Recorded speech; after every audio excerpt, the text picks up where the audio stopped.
Ryu seriously gazed at the pond for a long while. He hadn't known this innate feeling had such a name until Ailsa told him. He always found his actions in his last life to border on ridiculous. He could barely understand why it was that he was so certain that death was the only path.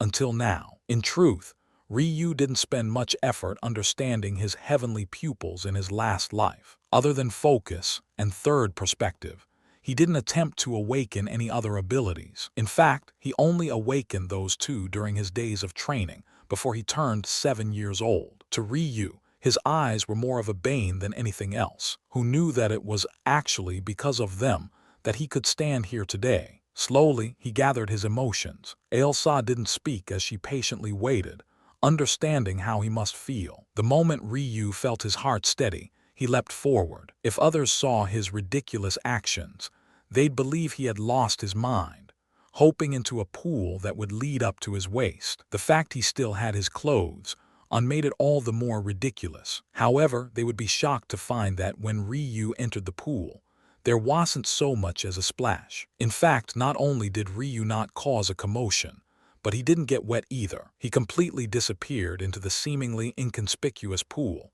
at some unknown corner of the mortal chi small realm. Left behind, there were only Nemesis and Little Rock, who looked toward each other in confusion. After a few moments, they trotted and flew away, knowing that Ryu needed them to keep increasing his point total.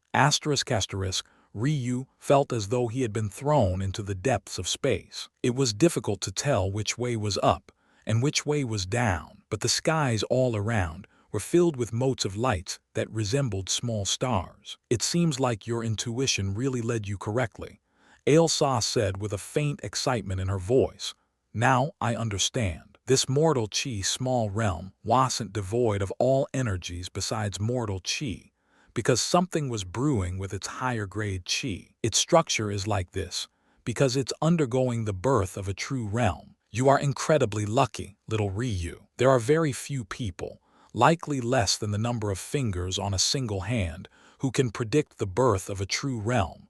And of them, even if they can, they won't necessarily be in any sort of position to take advantage, because such a realm can only be sensed when it's on the verge of becoming a protector spirit." Ryu frowned. "Should I be worried?"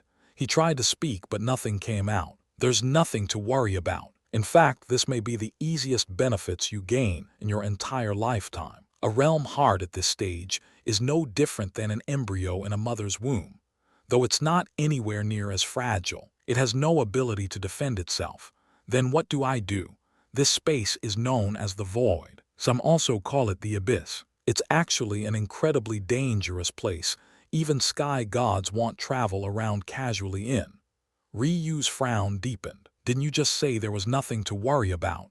Ailsa giggled. "Trust me, be a little more patient. The abyss exists between order and chaos. Whenever a cosmos or true realm or even a small realm is born, it will begin here. But the special property of realm hearts is that their birth lead to pockets of safety, even within this incomparably dangerous place. Nothing can do harm here. Even if you tried to attack, it would be akin to punching a pillow." Ryu suddenly had many questions. How could he leave this place? How could he find the realm heart? What would he do once he did find it? He wasn't even entirely certain what benefits it would bring.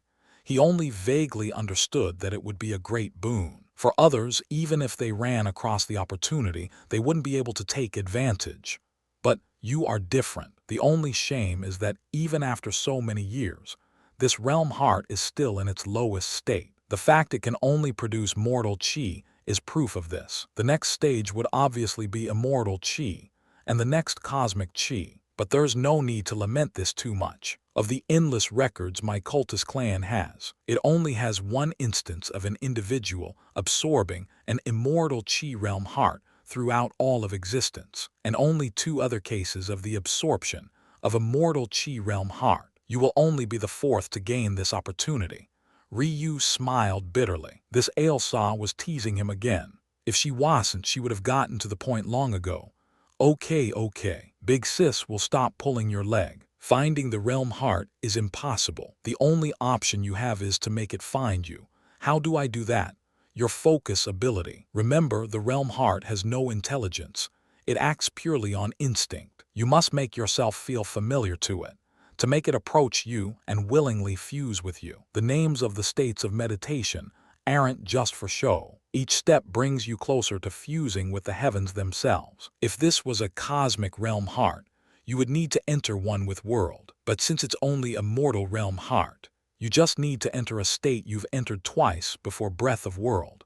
Ryu's eyes lit with understanding. He immediately crossed his legs and entered the first state of meditation. A moment later, within the incubator, the petals of the silver-veined spirit-seeking lilies began to disappear one after another. To maximize the effect, Ryu not only consumed these petals directly after entering the lowest state of meditation, but he also directly used the incubator to absorb it, making their effects as potent as possible. Ryu's figure seemed to meld into the abyss. Deep within, an enigmatic existence had already begun to stir. Ailsa smiled and watched as the glowing lights slowly collected around Ryu. A realm heart had a hard-to-describe form. It was more accurate to say that it had no form at all. It wasn't until it became a protector spirit that it would decide on the image it would have in its life. For now, it was nothing but a massive mass of energy. However, this was a very special energy. It wasn't one that carried the opportunity to increase cultivation,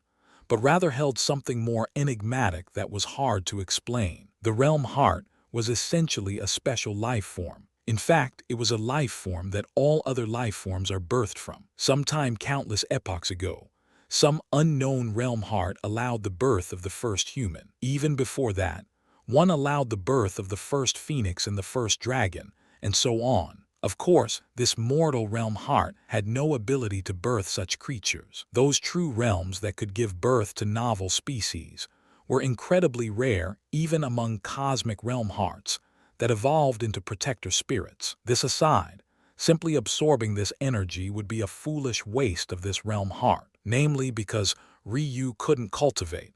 He would only damage the realm heart by doing such a thing. Don't absorb the energy, Ryu. Instead, allow it into your body to slowly take form. Under normal circumstances, this sort of energy can allow your cultivation to rise exponentially without drawbacks. However, even if you hadn't lost your connection to your danchan, I would never allow you to use it that way. Yes, just like that, a realm heart has far more value when allowed to maintain its original state. The first and most important benefit to you is that it will allow you cultivate and break through realms even without your danchan. Ryu trembled. If it hadn't been for the fact he was in breath of world, his attempt would have collapsed. Remember, a realm heart is in essence a piece of the heavens. If one takes root in your body, you wouldn't need a spiritual foundation to cultivate. You can use it as a proxy instead. Still, there are a few drawbacks. Firstly, since it's only a mortal realm heart, you can only cultivate mortal realm stages, meaning your ceiling will still be the half-step immortal ring realm, unless you reconnect with your danchan. Secondly, you won't be able to connect your meridians to it. Because of that, your chi will constantly leak outward, which will both make your chi harder to control and lowering your stamina. Thirdly, any special abilities your meridians may have had will be lost until you reconnect with your danchan. Luckily, your meridians are most known for their sturdiness and lightness, so you won't lose out much. So this applies less to you than it would to others. But I don't believe your chaotic silk meridians are so simple. The difficulty in ascending realms isn't there without reason or cause.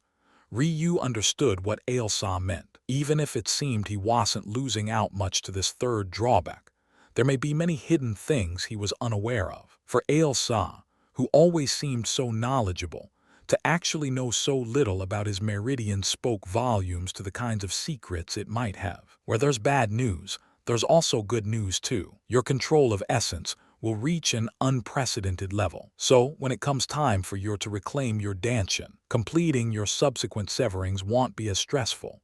Ryu sighed a slight breath of relief. It wasn't lost on him that he still needed to complete several more severings before he could enter the divine vessel realm. If he lost control of essence every time he attempted a severing, and ended up in a half-dead state like he had just 2 months ago, it would be too much. Still, since it's a mortal realm heart, this control will still be limited. The heir and impose realms are considering mortal-level comprehension realms, so you will be able to freely control the essence you call down from within these two realms. Once you enter the rule realm and become a ruler, this control will begin to lessen. When you enter the small realm state and become a monarch, that extra control may just become useless. And since this is a mortal realm heart, although you can comprehend other inheritances to the impose realm, you cannot enter the rule realm relying on it, since the rule realm is considered immortal-level comprehension. At least this means that you can comprehend your northern wind inheritance to the impose realm now. Since you can control mortal-level essence freely now, you don't need to wait for a comprehension breakthrough to form powerful Kai blades, so you won't need to hold back. However, there is no need to be depressed about these matters. What you truly need to control essence for is your severings. Those other matters are so far off into the future that they won't impact you now.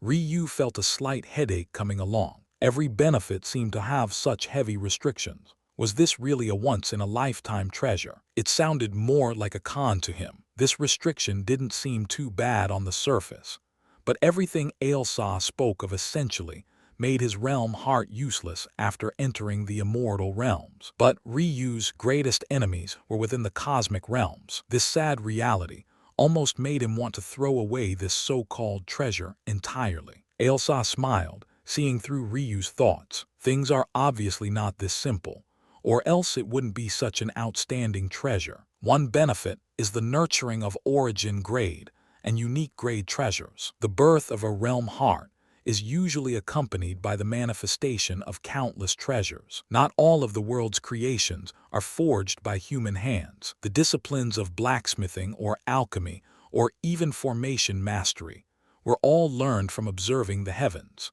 I wouldn't be surprised if the treasure that Zhu clan elder stumbled upon was born due to the influence of this infant realm heart.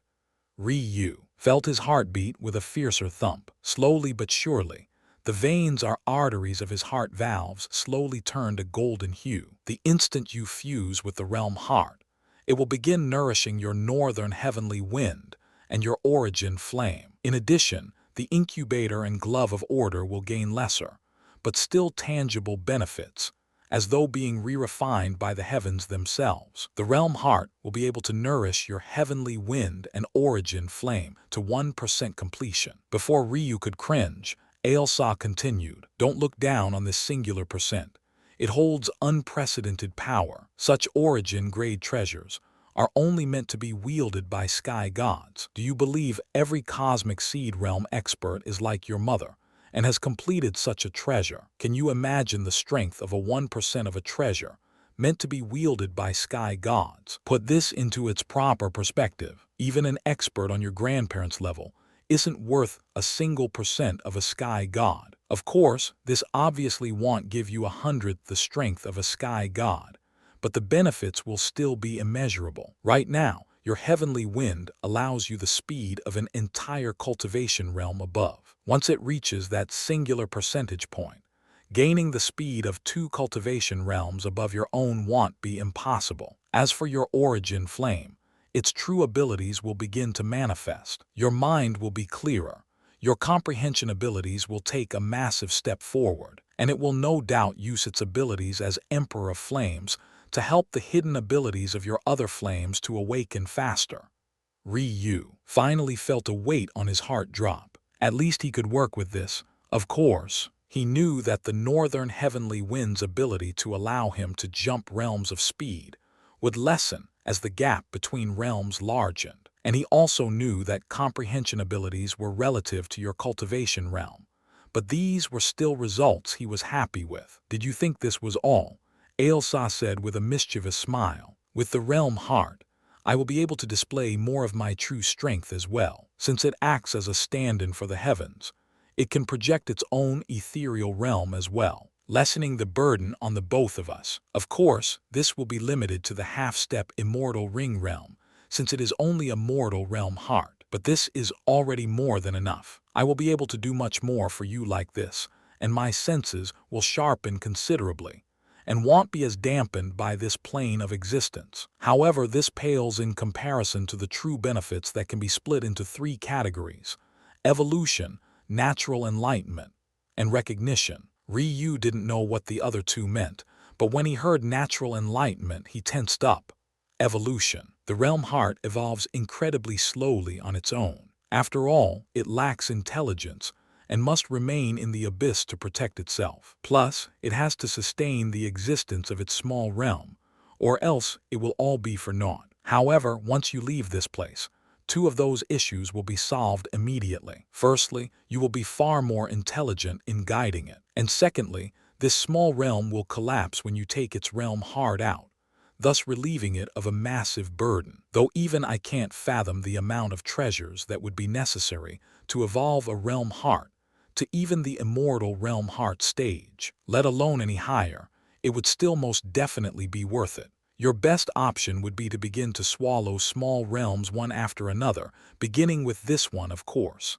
Ailsa continued, natural enlightenment. You know well that the natural order is split between two categories: mortal endowment and natural enlightenment. Mortal endowment further has two categories: the elements and birthed phenomena, but these clearly pale in comparison and power to the concept of a natural enlightenment. Natural enlightenments are enigmatic concepts that hold the most fundamental secrets of all of existence, even more fundamental than the elements themselves.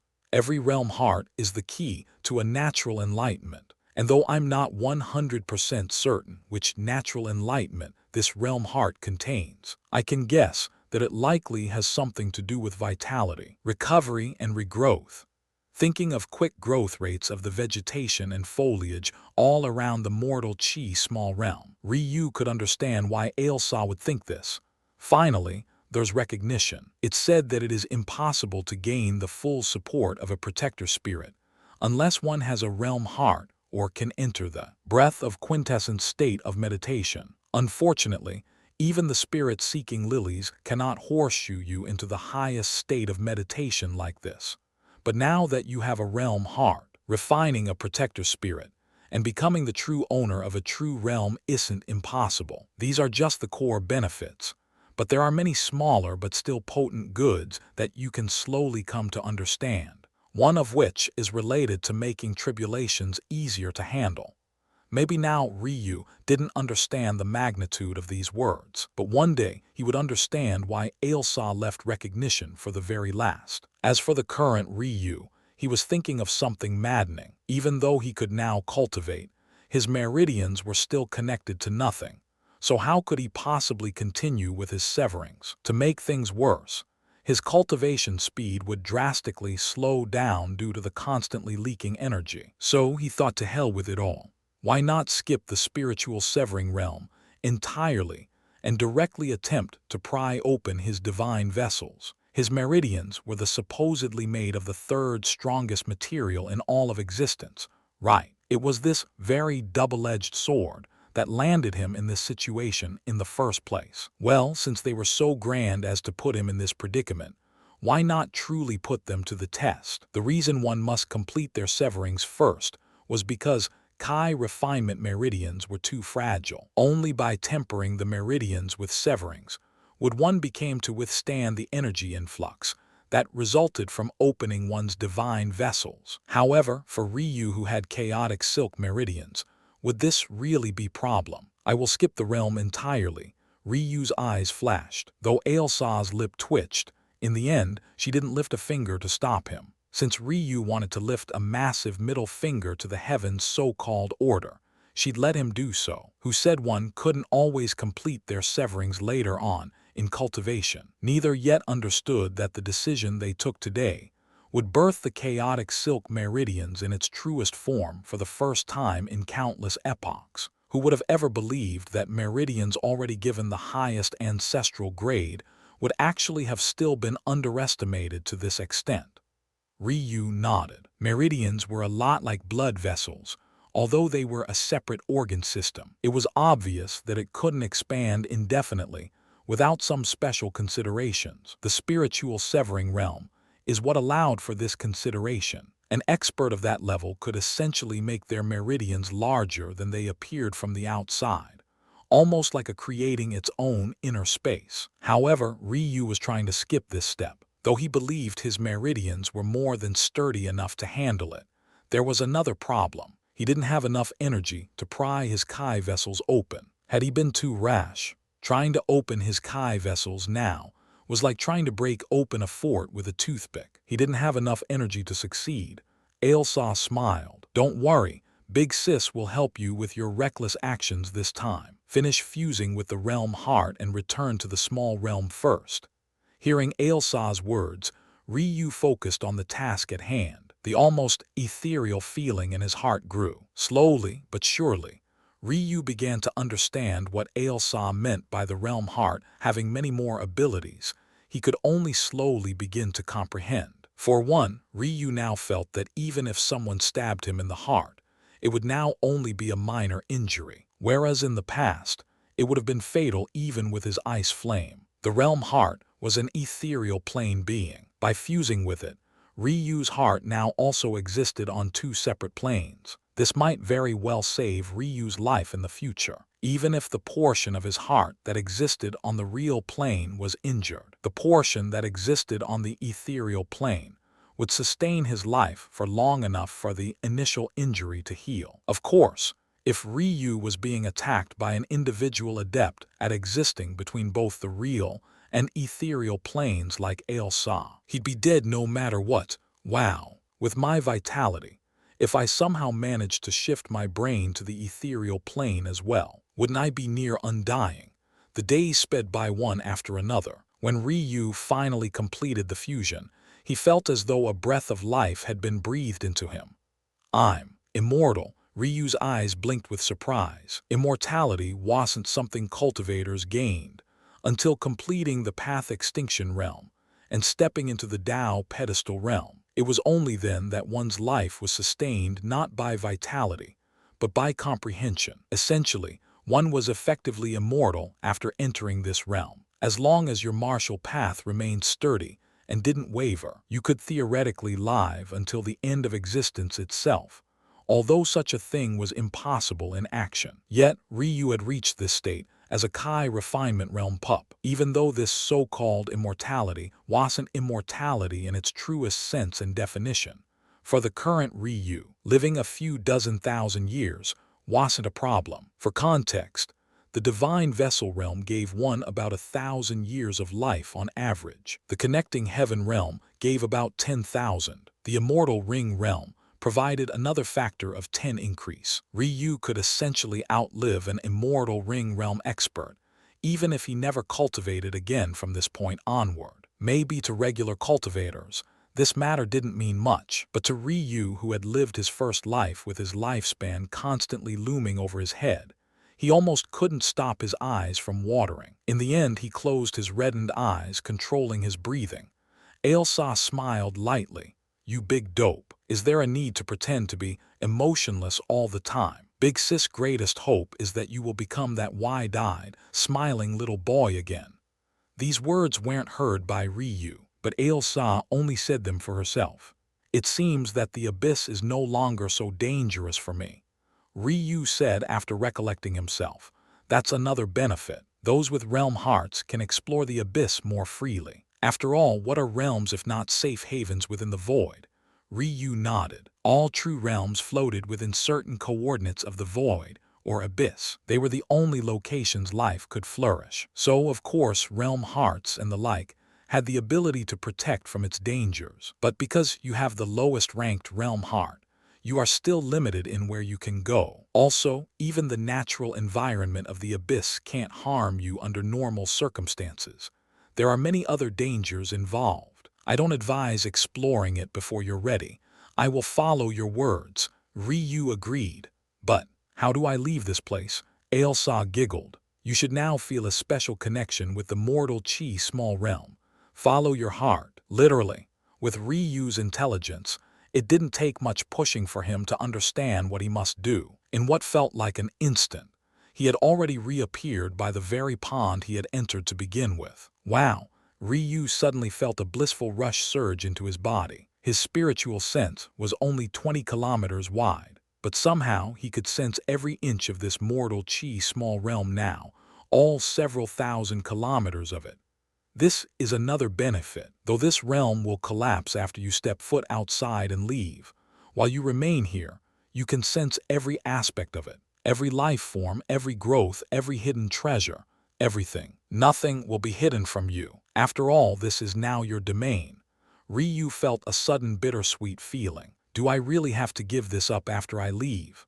Unfortunately, there's no other option. You don't have the strength to sustain its existence. You remember that according to those of the inner ring, this small realm never left the range of mortal chi mountain. Well, there's a reason for that. Without this dense source of mortal chi in combination with the realm heart, the small realm would collapse. Ryu's brows suddenly furrowed. You mean to say that it's this small realm relying on mortal chi mountain, and not the other way around? Doesn't that mean we haven't solved this mystery at all? Exactly right. In fact, I wouldn't be surprised if it's because of mortal chi mountain that this small realm managed to form its realm heart at all.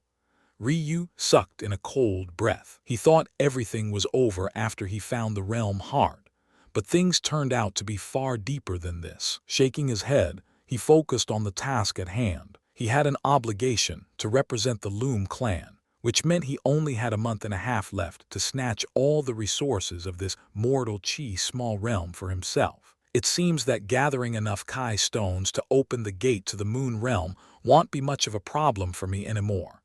Ryu's mind was instantly filled with all sorts of hidden treasures, buried in places even the core clans of the inner ring had yet to find. In fact, he saw through many secret and dangerous locations.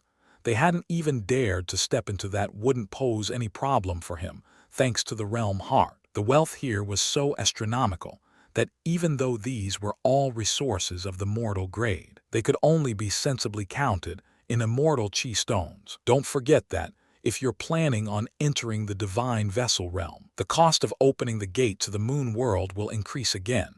Ryu nodded. He thought of this as well, but it was worth it. If he entered the divine vessel realm, he wouldn't fear anyone of the inner ring. Others might not have the heart to sell these precious spiritual herbs he had locked onto, especially since they were the most beneficial to his current cultivation realm. But what reason did Ryu have to feel this way? After all, he had the incubator. Ryu smiled. Let's start with the closest one. Many were in a frenzy looking for Ryu. His score kept ticking upward, having long since breached the top 50. Yet none could find his trail. Some speculated he might have been a beast master, judging by how easily he subdued the bloodied steed, and instead began looking for beasts instead. But how difficult was it to find specific beasts in a forest filled with beasts? Battles between two beasts wasn't a rare phenomenon at all, firstly. Secondly, the only beast they knew Ryu had was the bloodied steed. But the nemesis of today looked nothing like the nemesis they had known in the past. And it wasn't as though bloodied steeds were a rare breed of beast. These two factors together made Little Rock's time hunting especially easy, while Nemesis only had to be slightly more cautious.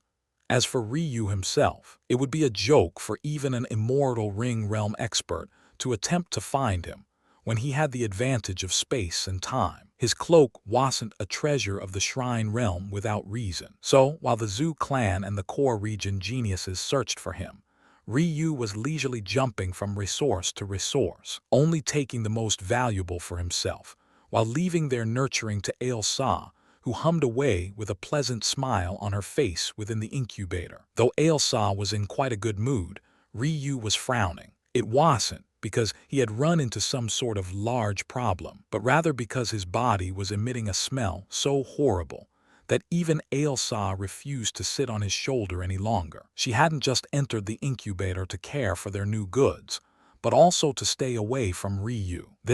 Ryu's frown deepened. How long is this going to go on for? Ryu's body, thanks to another benefit of the realm heart, was continuously expelling waste. Unlike the quick process he went through during his rites, this process was slow and tedious. Though it had the benefit of being gentle, it was also very inconvenient. At one point, Ryu was bathing himself dozens of times a day. Eventually, he simply gave up. It seemed to take only a few minutes before his body was once more covered in foul black and brown grime. Not many people can gain an immortal body so early on, and even less can do it so painlessly. It's only natural there would be some inconveniences along the way. Ryu actually wasn't gaining an immortal body. In the strictest sense, he was gaining the pinnacle of what a mortal body could be. However, in effect, this pinnacle was far better than usual immortal bodies. Usually, one would only be able to reach this state by completing the vessel tempering realm of body cultivation. This was why the best geniuses still invested some time into this path. However, Ryu would be able to gain this state without such arduous cultivation. This would benefit him in three main ways. First, his bone structure would begin to exhibit more of its strength far earlier. Second, his body's foundation would become far sturdier and stronger. And finally, opening his body vessels will be far easier, almost as easy as breathing. By Ryu's estimates, it would probably have taken at least 50 to 100 years to completely open his body vessels. However, now, he felt that 10 years would be enough. To put this into perspective, the peak vessel tempering realm was the equivalent of the peak immortal ring realm. And for Ryu, whose body realm cultivation didn't follow normal logic, he would be even stronger than this. The more Ryu learned about his realm heart, the more he understood why it was such a treasure. His previous complaints disappeared with the wind. Still, walking around like a human stink bomb was incredibly uncomfortable for Ryu, who was quite fond of cleanliness. Ryu sighed. I should have been born a sprite. Ailsa grinned at this thought. Aside from those with special constitutions, certain races were directly born with immortal bodies. Sprites were one such race. The ancient beasts and their numerous races are among this number as well. I was born with a cosmic body. What is this pitiful immortal body you speak of? Ryu pretended not to hear Ailsa's over-the-top, teasing laughter. Currently, he was deep within the earthen crust of the mortal chi small realm, at least 1.5 kilometers or so. Of course, his target was yet another valuable resource that would be impossible to find without the realm heart. Unfortunately, he didn't have any comprehension of earth inheritances, so he could dig his way through the normal way. Soon, he was almost blinded by a bright light. Covering his eyes with his forearm, he could only wait for his gaze to slowly become accustomed to the suddenly well-lit environment. A moment later, Ryu's gaze landed on an irregularly shaped crystal. However, this crystal floated within an encasement of translucent stone, radiating an array of colors. Kai source. Ryu's sharp eyes immediately comprehended. Kai sources were the vital lifeblood of clans and sects. Although a power that controlled one shouldn't exist on the pedestal plane, when it came to the blossom and shrine planes, not having one was as good as guaranteeing marginalization. Kai sources weren't exactly rare per se. The reason the pedestal plane didn't have access to them was simply because they didn't have experts capable of finding them. But strictly speaking, the pedestal plane should have about the same number of Kai sources as any of the other two immortal planes. The only difference would be in the quality of these Kai sources. The Kai source before Ryu was of the mortal grade, but it was still useful for many things. Namely, there were 3 important uses: the creation of Kai stones, the fertilization of land, and finally, increasing chi density in a given area. This mortal chi small realm had 7 such sources, and this was already Ryu's 7th time collecting them. So his harvests were quite great. His rewards in Kai sources alone could already be counted in the order of millions of higher mortal chi stones, worth several thousand lower immortal chi stones. With these Kai sources, I should be able to accelerate the growth of mortal-grade spiritual herbs even more, so you have even less to worry about selling the crown spiritual herbs. Ailsa chortled. Crown spiritual herbs, the pinnacle existence among their kind. There were 7 divisions amongst spiritual herbs: the common, black, earth, heaven, mystical, ancestral, and origin grades. However, similar to the unique grade of treasures, the crown spiritual herb was a sort of wild card. Crown spiritual herbs could be of any grade, but they were special in that they were unparalleled in benefits among those of their grade. Essentially, they provided the perfect result every time. A crowned spiritual herb was an herb on the verge of evolving to the next grade. Herbs with the ability to evolve in this way were incredibly rare, so much so that they pained Ryu to simply sell like this, even though crowned spiritual herbs could be sold many times that of herbs several grades above them. The reason for this is simple. Crowned spiritual herbs could provide the benefits of a spiritual herb of higher grade without the restrictions that came with eating one. For example,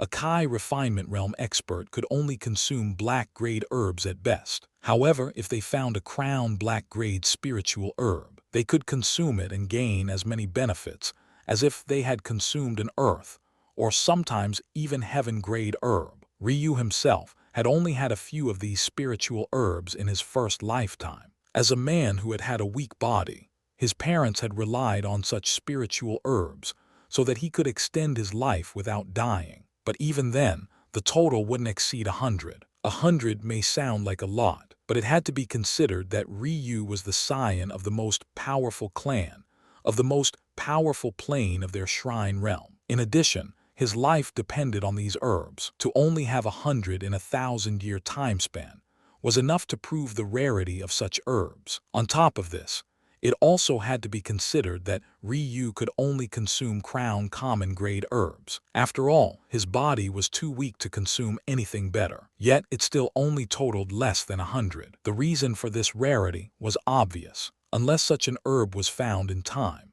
it would leave its crowned state after evolving to a higher grade. Sometimes there was only a gap of a few seconds. One had to freeze this process with a spatial ring or other special means, or else it would all be lost. Luckily, Ryu had the realm heart. He could immediately sense spiritual herbs on the verge of evolving and stop the process personally. What are you crying so much about? The incubator already allows you to absorb spiritual herbs above the grades you can normally handle with absolute ease. The effect is many times better than a crowned spiritual herb. When did you become such a money grubber? When indeed? Ryu couldn't help but mumble to himself. He had never worried for money in his first life. In fact, he gave most of his savings away to his clan. But it seemed the situation in this life was much different. Shaking his head, Ryu quickly snatched the final Kai source for himself. Though they wouldn't be very useful after the connecting heaven realm, they were otherworldly treasures to the current him. If he passed one off to the death worm immortal cave, he wouldn't have to worry about powering it either. In just a month, Ryu had uprooted this small realm's most valuable resources. It seems that Zoo clan's elder's treasure wasn't hidden here, or else I would have already found it. Ryu didn't mind. He hadn't cared much for the treasure to begin with. He just thought it was a shame he couldn't enrage the Zoo clan more by taking what they had been searching for this whole time. Though he didn't say it, something else weighed on Ryu's shoulders as well. He couldn't find his grandfather, even with the realm heart. He had been mentally prepared to find a desecrated corpse, but even that wasn't here. Ryu's gaze turned cold. There's only 2 weeks left. I will break into the divine vessel realm in a single step.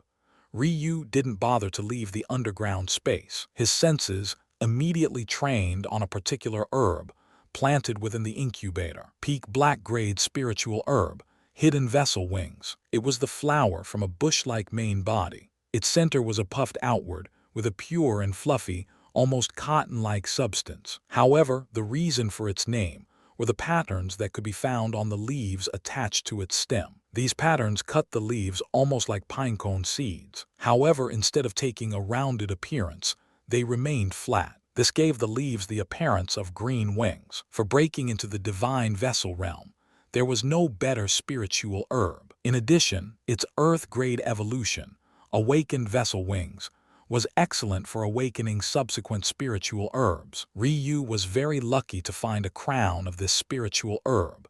However, he wouldn't be using it. The crown hidden vessel wings herb would sell for at least a few dozen middle immortal chi stones to some wealthy young master. Instead, Ryu planned to directly use the awakening vessel wings evolved form to break through. The lesser form might be enough for normal people with relatively solid foundation to break through, But Ryu needed more. Abyssal vortex chi, upon entering the divine vessel realm. Also, I need to form my 7th miniature dantian for 6 realm opening. The first 6 were formed in my Kai pulses. Now they will be in my Kai vessels as well. But before any of that, I must compress my chi to the divine vessel realm standards for Revolution's amplifier. Ryu immediately got to work. Cultivating within the support of 7 Kai sources was the sort of treatment only the absolute geniuses of the shrine realm would receive. But Ryu had relied on himself to gain the same experience. It was then his cultivation talent began to shine through once more. Even with almost 30% of his chi constantly leaking, it hardly affected him at all. The incubator surged, changing the volatile energy of an earth-grade spiritual herb to such a gentle form that even a baby could bask in its presence. Ryu's eyes flashed open, a roar escaping his lips as an earth-shattering change erupted in his body. He had succeeded in doing the impossible, becoming maybe the first ever to skip an entire cultivation realm. The process had been remarkably simple, as though this was his path all along. Ryu looked down at his hands. He could feel the strength surging through his veins. At that moment, the impurities within his body were pushed out faster, drenching his body in a foul smell. The realm heart reacts to my Kai realm cultivation. Or maybe it's just my cultivation in general. Ryu didn't spend much time thinking about this, because he instantly felt that his strength had increased by more than several dozen-fold. Even with the constant leakage of his chi, he felt that his power had leapt past even his own understanding. This is the divine vessel realm. The truth was that the leaking of his chi hardly affected Ryu. His chi density was already comparable to a half-step divine vessel realm expert, while he was only at the half-step spiritual severing realm. Now that he had entered the divine vessel realm, he was comparable to a connecting heaven realm expert, even with the leakage taken into account. I never expected to reach this stage so quickly. Had I known this was possible, I would have skipped the spiritual severing stage from the very beginning, then used the influx of chi to form a larger Kai blade without relying on essence at all. Unfortunately, neither Ryu nor Ailsa were omnipotent. The idea of skipping a cultivation realm was unheard of. There were godly spiritual herbs that gave one the ability to leap Kai realms, but that was only the optics of it. The reality was that these spiritual herbs simply quickly pushed you through Kai realms. They didn't really skip Kai realms. For context of how astounding this was, the absolute geniuses of the shrine plane only reached the divine vessel realm at 20 years old. That mark was the threshold for any true genius. Only once in a generation, talents were faster than this. But Ryu was only 18 years old, and he hadn't begun cultivation at 7 as he was meant to. He hadn't begun until he was already 14. Ryu gripped his fists. I've caught up. Now it's time to surpass them. As Ryu was becoming accustomed to his new strength, Ailsa had sunk deep into her own thoughts. Little Ryu's chi density relies on his 3-6-star cultivation techniques, and most importantly, a sturdy foundation. Logically, even if he relied on his chaotic silk meridians to skip the spiritual severing realm, his advantage should have fallen at least slightly. Ailsa's concerns made sense. Ryu had skipped an entire cultivation realm, so why was his advantage in chi density the same? Sturdy meridians weren't the only thing one gained in the spiritual severing realm. One also gained more chi. In fact, if one took into account that the gap between cultivation realms increased as one progressed, then his advantage had actually increased. Ailsa peered into Ryu's body, but what she found shocked her to the point of causing a splitting headache. How's this possible? Ryu was shaken awake from his daze. He almost made it a point to not read Ailsa's thoughts, but let her do as she pleased with his. But when it came to visceral reactions, he had no way of blocking his senses from them. What is it? Look for yourself, Ryu blinked. He assumed that Ailsa must be referring to his body, so he projected his senses internally. But what he found not only shocked him, but he couldn't make heads or tails of it. If he had to describe it, it felt as though a lawless universe had invaded his body. How can my meridians have the character of another plane without its connection to my spiritual foundation? Ryu suddenly understood the odd feeling he had felt. Meridians were meant to gain the characteristics of one's dantian over time. The spiritual foundation was the connection to the heavens, while the meridians were the source of the body. It was a symbolic fusion of sorts, but it also allowed meridians to house far more chi than their outward size would deem fit. But somehow, Ryu's meridians had gained this ability without his spiritual foundation. In fact, it seemed more potent than it should be as well. Technically, Ryu hadn't entered the lower divine vessel realm fully yet. There were 6 Kai vessel, 1 for entry, 4 for the lower, middle, higher, and peak stages, and of the final 6th for the half-step connecting heaven realm. This meant only one thing. Ryu's advantage of chi density had actually grown exponentially. Ailsa, what is this?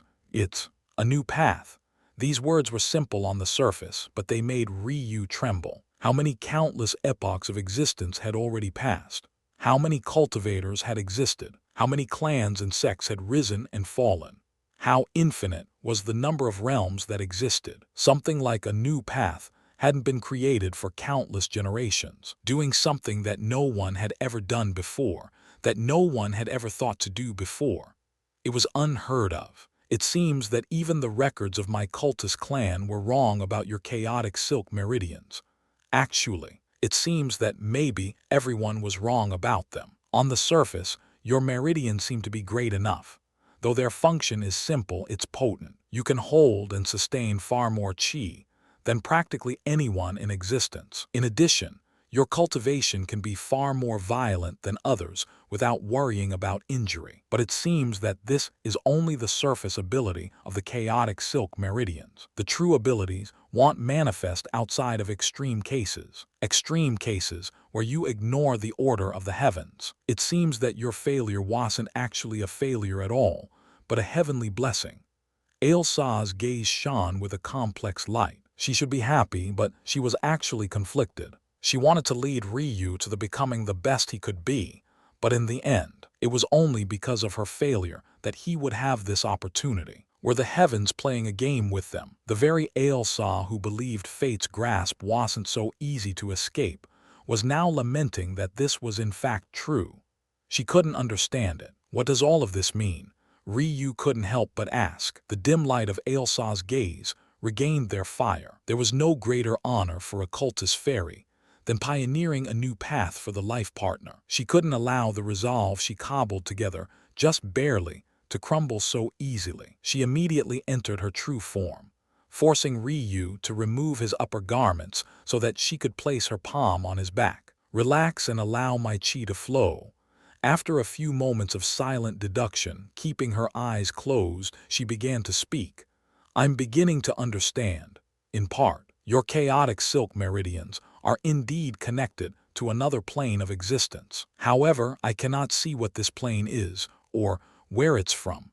Much like you cannot enter the ethereal plane at will, I can only tell that its laws are not the same as our own. In fact, it seems that its laws are almost a direct opposite. This is the simplest way I could put it, despite it being far more complex than this.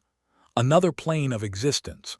Planes of existence were different from the planes of the shrine realm. For example, as far as Ryu was aware, there were only 3 such planes throughout all realms: the void plane, the ethereal plane, and the real plane where most life resided. Ailsa was saying that his chaotic silk meridians were connected to a plane even she had no knowledge of. It seems that this ability would have never manifested itself if your meridians remained connected to your spiritual foundation. In fact, if you succeeded in even a single severing, this ability would have been overwritten.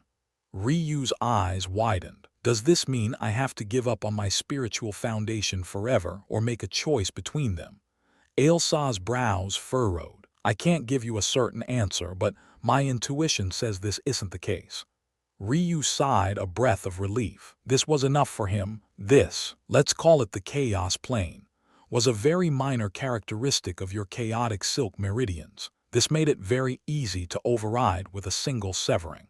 However, I believe that if you strengthen this character enough, even when you find your spiritual foundation. It won't disappear. So I was meant to do this all along, Ryu muttered. I think this is the true strength of your meridians. Not its light weight, not its structural strength, but this connection to this unknown plane of existence. Can you sense anything special about this chaos plane? Ailsa smiled lightly. I have a feeling that you can answer that even better than I can. Look at the changes in your chi. What do you notice? Ryu's brows furrowed. On instinct, he began to circulate his chi. His chi was changing. To more specific, his neutral chi was being catalyzed into an unknown energy even he, with his vast knowledge, didn't recognize. It seemed to grind at his neutral chi, compressing and purifying it beyond his wildest imaginations.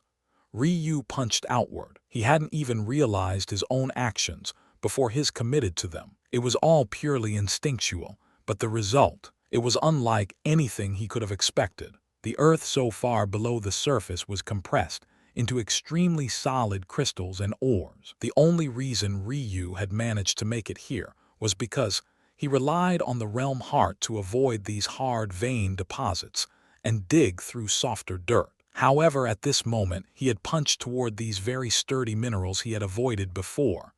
The result was devastating. Boom!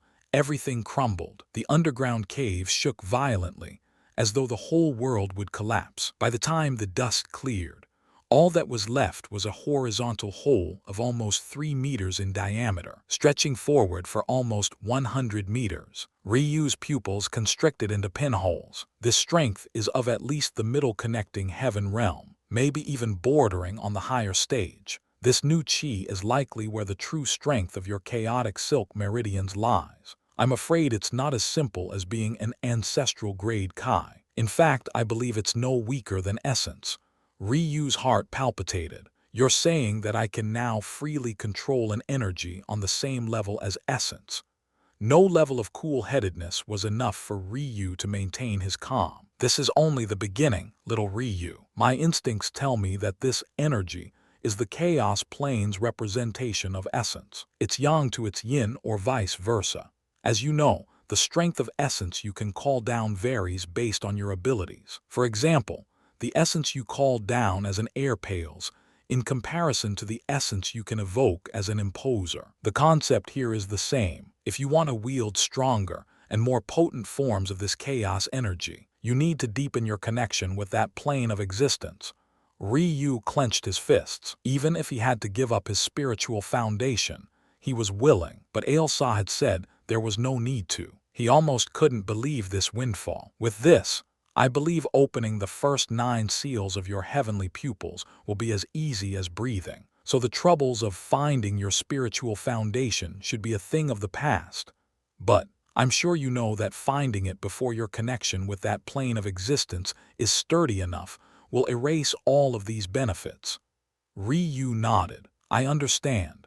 A moment later, his flushed appearance disappeared, replaced by a cold, oppressive gaze. Layers of frost wafted from his body, coating the underground cave in icicles. Ailsa removed her hand from Ryu's back, hiding her sickly and pale features from him as she shrunk down and entered the incubator. Ryu had no idea that the deduction skills she used to draw out the starting line for him had taken so much out of her. But he simply didn't have the mind to pay attention. He didn't notice that his glove of order was reacting oddly as well. Now that he had this strength, he was entirely focused on washing the inner ring in blood in memory of his grandfather. It took some time for the selection participants to leave the small realm, much like it had taken some time for them all to enter. However, it had already been some time, and Ryu was nowhere to be seen. Taedra felt an uncomfortable feeling in her chest as a result, all stemming from guilt. By now, everyone knew that Ryu was the target of the Zhu clan.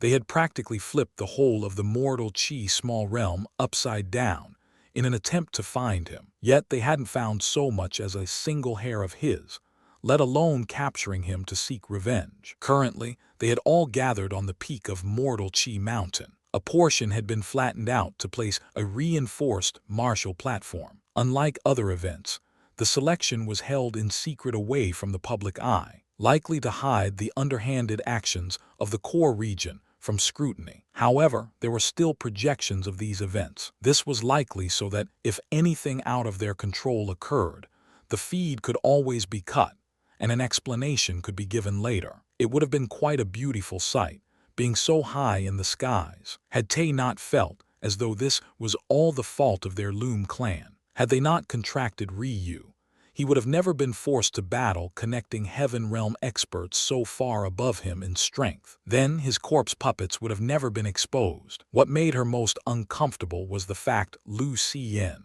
and members of the Zhu clan seemed to be standing quite close to each other now, whereas in the past they had no such relationship. If they did, Lu Xian's clan would have long since made use of the Zhu clan to pressure them. Unfortunately, the problems didn't end there. It seemed the Bastille clan was also involved, likely because they finally found a good opportunity to seek revenge the matter surrounding the bloodied steed. Two half-step 6th Order clans and a single 6th Order clan all seeking revenge against a single young man of the mere Kai refinement realm. Where was their pride? Matthias' face darkened at Tay's question, a deep complexity swirling in his pupils. He didn't regret his decision back then, but this didn't mean he didn't feel a bit guilty. He should be fine, Matthias said with a bit of hesitation, considering Ryu's score had begun to climb again after his 2-month disappearance. Matthias believed that he was at the very least alive. He didn't see a reason for anyone to fake such a thing. Tay sighed a slight breath of relief. That's good. He shouldn't come here. Thanks to Matthias' words, she believed that Ryu had run away. She had no idea why the Zhu clan, Bastille clan and Lu Xian were waiting here as though they were certain he would come, but it seemed they were too arrogant in their assessment. Did they believe that Ryu would be quaking in fear and feel he had no choice but to hand himself in? Though Tay thought this, she couldn't help but feel a slight disappointment. It was the intelligent move to not come to this place, but it still somehow left a bitter taste she disliked herself for having. Stupid Tay. If he comes here, it means nothing but his death. At least this way, he can seek revenge another day when he's stronger. Plus, cousin Matthias should be able to handle this. What she didn't know was that Matthias was racking his own brain. If he went all out, winning this tournament would be easy. But he obviously couldn't do so. It will be fine, he thought with a frown. I have other methods. Across the Marshall platform, a completely different conversation was taking place. Just as Tay was observing them, they too were observing her. Seeing her relieved expression, some of them began to feel skeptical. Are you certain that he will come? He can't be a fool, right? Lu Xian was the one who asked this question, directing it toward a Zhu clan elder. Our Zhu clan is quite good at understanding people, the elder said nonchalantly. His clash with City Lord Loom is all the proof you need of his arrogance and bravado. If what you say about his crippled cultivation is true, it's even more likely that he will come here. Lu Xian and an elder of the Bastille clan frowned, unable to understand this logic. So the Zhu clan elder continued, sweeping her long white hair behind her ear. It's simple psychoanalysis. An individual like him is prideful to his core. If he suddenly lost all of his potential and future prospects, he wouldn't choose to die in a barren hole of the martial world. He would prefer to go out in a blaze of fire. I believe you yourself have seen this truth. Lu Xian involuntarily trembled when he thought back to Ryu's disregard for his own life. It was true. Back then he had thought he would die, but still chose to do so with his head held high. I still think we should have kept his grandfather alive then. The gruff Bastille clan elder stroked his disorderly beard. At the very least, it would increase the chances of him appearing. No. A sinister flash resonated through the female elder's silver eyes. That aunt's corpse is far more useful to us. The dignity of the Zhu clan must never be trampled upon. Begin. The Bastille clan's elder snapped his fingers. A moment later, a burly cultivator trudged forward with a wooden pole about 2 feet in diameter and 3 meters tall. One side of the wooden pole was wrapped in a brown sack, obscuring what was underneath. The other side was sharpened for ease of staking. With a grunt, the burly cultivator raised his arms and violently thrust the pole down. Once he was finished, He bent his back backward, rubbing it with a hand. Damn, how can a person be so heavy? After recollecting him, he pulled on the ropes holding the brown sack in place, finally revealing what was beneath. Tay blinked in shock, gasping beside herself. "Who is that?" she whispered, suddenly feeling a terrible premonition. The scene before her was simply too disgusting. A middle-aged man was strapped naked to the pole, his body filled with ghastly, curdling wounds that released a foul smell. For a cultivator to suffer infected wounds like this, it couldn't have possibly been due to normal circumstances. There was only one answer: poison. The man's eyes were open, but what must have once been beautiful deep brown eyes had decidedly grayed. His mouth was open, unable to be closed, continuously leaking a green-tinged drool. His tongue was simply too swollen, filled with hives that had become the nesting grounds for disgusting white worms. Tay covered her mouth, her eyes involuntarily watering. How? Why does he seem alive but dead? It didn't make sense. How could a dead man still produce drool? Why was a dead man still bleeding? Matthias' visage darkened even more considerably than before. His soul was shattered and dissipated. He is worse than dead. It's an even worse fate than becoming a corpse puppet. You all may be confused by this scene.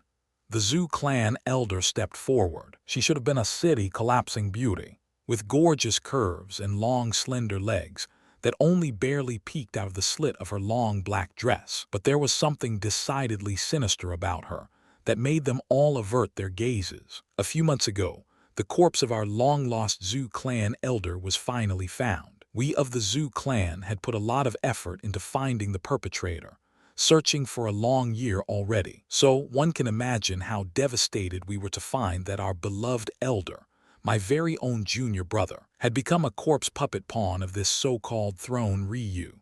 The horrible feeling swelling in Tay's chest grew.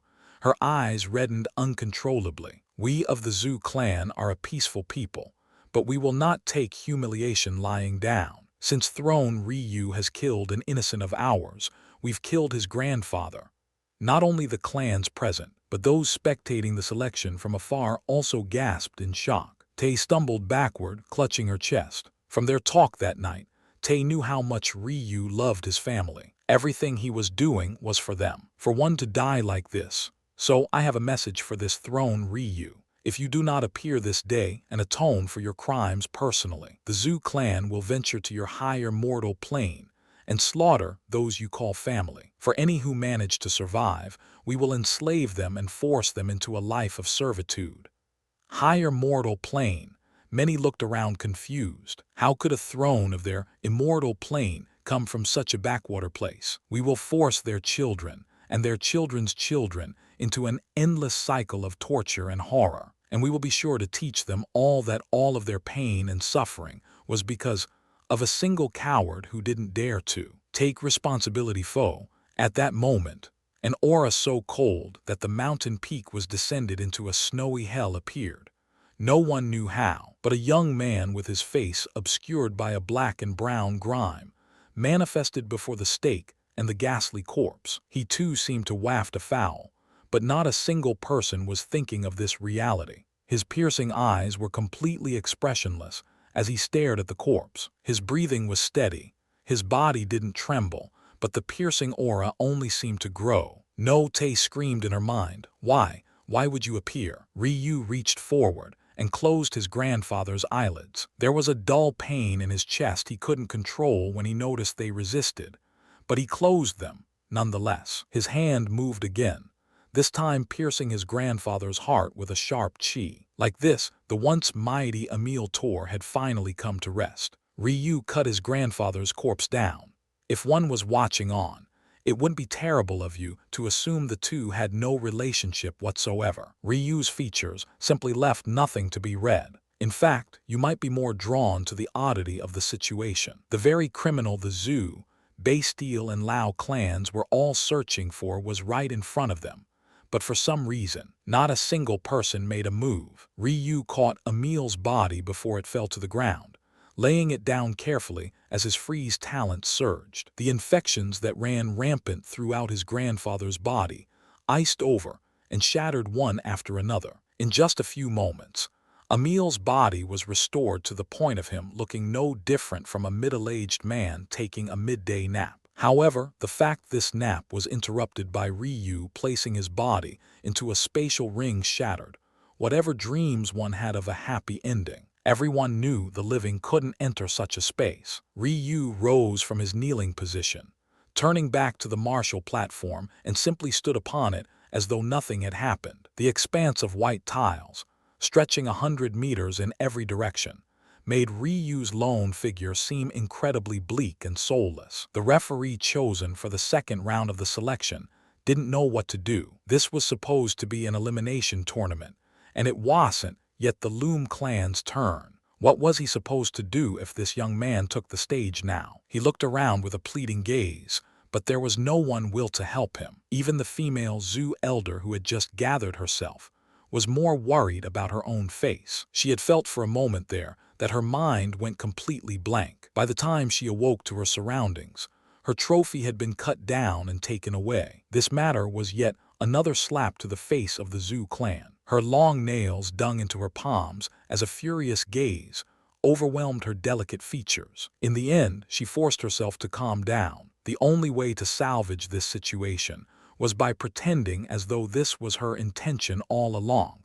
The female elder sneered. "Since you've come to accept your punishment, there's no reason to continue humiliating a man who's only guilty of having an unfilial grandson. This selection is for the sake of my Zhu clan's territory from the very beginning. In that case, I reserve the right to change the rules. This will now be a last man standing tournament. Since you've stepped up first, it's either you win and die or you lose and die. Either way, you won't be leaving here alive. Maybe someone lesser in schemes might try to appear to be the bigger person by giving Ryu a chance to live by winning. But this female elder was too cunning for this. Since she had the moral high ground, she would take full advantage of it. Of course, should he win, I will be kind enough to give the Loom clan their due. And if he loses, I can allow the next Loom clan representative to step up and continue." City Lord Loom clenched his fists, biting the inside of his cheek hard. Ryu's actions were as good as forcing them into the deep end. Since Ryu stepped onto the martial platform, it meant that when he lost, Matthias would have no choice but to battle through everyone he hadn't defeated. Since they were defending the platform first, they were inherently in a disadvantageous position. "If you don't shut your mouth, instead of leaving your head for last as I originally intended, I will take it right now." Ryu's words cut through the female elder's shrill voice. She was so stunned by these words that her breath became caught in her throat. City Lord Loom was so enraged by Ryu's actions that he nearly fainted in anger. It was over. His Loom clan was finished. And all because he didn't trust his own grandnephew from the very beginning. "There's no need to waste any more words on this crippled trash, esteemed Elder Zhu." Theron stepped forward, twirling a pair of very familiar violet glaives. "You know, my bestial clan accepted your grandfather under our wing out of the kindness of our hearts. We thought him to be a great talent, with great potential. However, when it comes to the world of cultivators, one's mental realm is even more important than one's talent in most cases. Your fool of a grandfather actually dared to stand against the interests of my bestial clan, biting the hand that fed his dog lips, and even stirring up the rage of the core region, all for a trash grandson who also seemingly doesn't know his place. Still, you know what I find most amusing? Didn't you say you were nameless?" Theron erupted into a fit of laughter. It actually seemed quite genuine, despite the circumstances. He really did find this situation funny. "You're telling me that that old man willingly gave up his life for you, but you didn't even acknowledge his family name. How trash can you be?" The public support Ryu had was already minimal. After all, everyone knew the Zhu clan was in the right going after Ryu. How would you feel if someone turned a member of your family into a corpse puppet? This was something everyone could sympathize with. But Theron's words extinguished whatever small pity Ryu may have had left remaining. Rejecting your own family name, preferring to go nameless, even after your own grandfather gave up his life for you, saying that his grime-covered young man was unfilial, was simply too kind. For garbage like you, I alone am enough. Be honored, you will be the first to fall to me after I broke into the divine vessel realm." Theron roared, his body glowing with an earthen light. But the next sequence was simply beyond everyone's expectations. The young man they all saw as a villain simply stretched out 2 fingers, flicking them back toward himself. Demonic strings, Ryu thought expressionlessly. In an instant, the 2 violet body glaives were ripped out of Theron's control. He couldn't even react before they streaked through the air like mauve shooting stars, landing in Ryu's hands. By the time Theron understood what was happening, Ryu's body had already disappeared, flickering to cover the distance of what amounted to several dozen meters, in what looked like a single step. The Bastille clan elders who had just been confident abruptly stood in horror, but it was too late. Ryu's speed was beyond their imagining. Ryu's right wrist flicked elegantly. The move was smooth and beautiful, albeit simple and straightforward. With a single sweep, Theron's head was tossed into the air, his neck becoming nothing more than a blood fountain. Ryu's left wrist followed suit, descending from the skies in a perfectly choreographed rhythm. With a single slice, not only Theron's headless corpse was perfectly bisected, but so was his spinning head. Before the eyes of the entire inner ring, a young master of the Bastille clan had fallen without lasting even a single exchange. Ryu slammed both his glaives into the white tiles below his feet. Their blades sliced through like a hot knife through butter, making a mockery of whatever protections there were meant to be. His hand shot forward, tearing a piece of cloth from Theron's falling corpse and slowly tying it around the end of one of his glaives. Ryu looked no different from a savage barbarian, counting his war kills one by one. His once pristine white hair was covered with a foul mud. His toned torso was exposed to the harsh winds of the mountain top, but it was difficult to see the definition of his muscles hidden beneath those layers of alternating dry and moist grime. Even his face was completely obscured. If it wasn't for the baggy, ripped pants of a beggar that coated his lower body, he would have no shred of decency left. But considering the state it was in, maybe it wasn't doing a very great job either. However, Ryu didn't care. Not only did he not care for his own terrible appearance, he didn't care to defend himself against Theron's words. The dead had no right to hold opinions. This is impossible.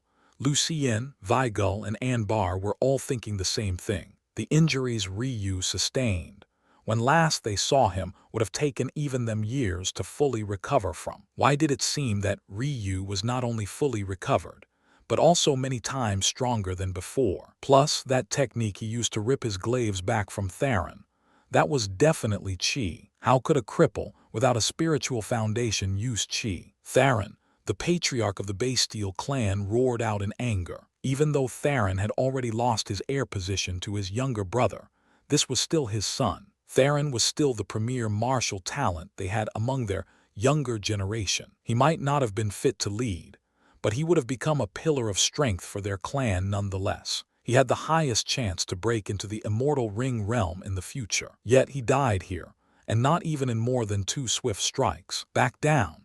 Elder Zhu's shrill voice poured cold water over Patriarch Bastille's rage. She too was feeling a deep sense of anger, but she couldn't simply allow just anyone to rush the stage. If she so easily broke rules she herself had set, she would become nothing more than a laughing stock. Patriarch Bastille's reddened eyes shifted toward Vigul. The Min clan was their backer. Since he couldn't afford to offend the Zhu clan, he could only plead help. Go. Vigul gestured with his head toward one of his subordinates. Everyone believed that things would be different this time, even if Ryu defeated a newly advanced Divine Vessel Realm cultivator. The Divine Vessel Realm was the Divine Vessel Realm, while the Connecting Heaven Realm was the Connecting Heaven Realm. The gap between them was even more exaggerated than heaven and earth. However, the results spoke very differently. A single instant, 2 swings of a glaive, 2 bisects of a corpse.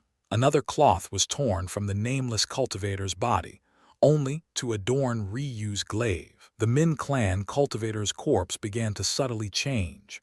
Though partially obscured by blood, the now dead man gained pronounced wrinkles that shouldn't have been possible for a Connecting Heaven Realm expert, who was supposedly younger than 500 years old. The faces of numerous family elders froze. On one hand, Ryu's display was too domineering, but on the other, the shamelessness of the core region was now obviously on display. The host sent by the core region's features noticeably darkened. This Ryu had to die. You dare kill a member of my Min clan.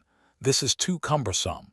Ryu gripped his glaives. With a flash, he had already stepped off of the martial platform, appearing before Vigul's enraged figure in an instant. To say the Min clan's second-in-line heir was caught off guard was an understatement. Even though he was making a big show of fighting for the honor of his clan, he already didn't dare to face Ryu alone anymore.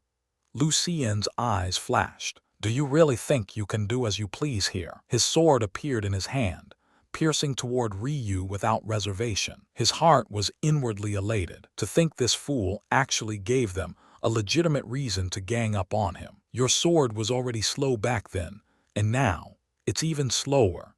Ryu's glaive arched upward, slicing Lu Xian's arm off from his elbow. A horrible scream filled the mountain peak, but Ryu's second glaive had already moved on, aiming for Vigul's head. It was at that moment that Anbar snapped awake from his surprise, the flaps of his robes whipping open as he rained down needles from afar. Ryu's piercing silver eyes casually glanced at the torrential rain of needles. Demonic strings. With a single thought, dozens of golden strings whipped into the air, attaching themselves to each of the falling needles. Anbar paled, but there was nothing he could do as the control he once exerted was ripped away from him. A moment later, he was faced with a rain of his own weapons, his features completely drained of blood, as he watched on toward what was inevitably his own death. Ryu's glaive hadn't paused for even a moment, slicing into Vigil's shoulder and out of his opposite hip. His leg kicked outward, shattering the screaming Lu Xian's knee and forcing him to kneel to the ground. In that moment, the thud of his dignity's fall was accompanied by the collapse of both Vigul and Anbar's corpses. It hadn't been more than the blink of an eye, but two second-in-line heirs of the core region were slaughtered, and the third was on the cusp of their following their fate. Lu Xian's once handsome face was twisted in fear. Why you, my brother, will die just the same. Ryu spoke plainly as though he was finishing a sentence for him. Without another word, Ryu's glaive descended. However, his glaive was stopped by the most inexplicable of sources. Or maybe it being this person made the most sense out of anyone. You have pushed my Loom clan to the brink of destruction. It's my mistake to have ever placed my trust in you, and it is something that I will regret for the rest of my life. City Lord Loom's face stared at Ryu, a twisted rage reddening his features. I will slaughter you here and clear the name of my Loom clan of such a stain. Thank you, Ryu suddenly said, retracting his glaive before it met City Lord Loom's defenses. Confusing melded into the City Lord expression, but Ryu's next words clouded it over in an instant. Pooh! A bloody hole was pierced through Lu Xian's forehead. City Lord Loom could only watch as a dagger with a crystalline blue blade edge swept by him twice, returning to Ryu's hand and disappearing into his spatial ring, as though it never existed. A peak connecting heaven realm expert had stepped forward to save someone from a mere 18-year-old pup, yet he had failed, for giving me a reason to pay you back for the humiliation of a year ago. Ryu's retracted glaive shot forward once more this time, his strength blooming to another level. A blood-red imposed barrier erupted, wrapping Ryu's glaives in an oppressive aura. Ryu cared little for what City Lord Loom's cultivation was. Simply put, the middle-aged man was no match for him. Not all peak connecting heaven realm experts were created the same. In fact, City Lord Loom was only marginally stronger than Lu Xian, Anbar, and Vigul. The reason why was simple.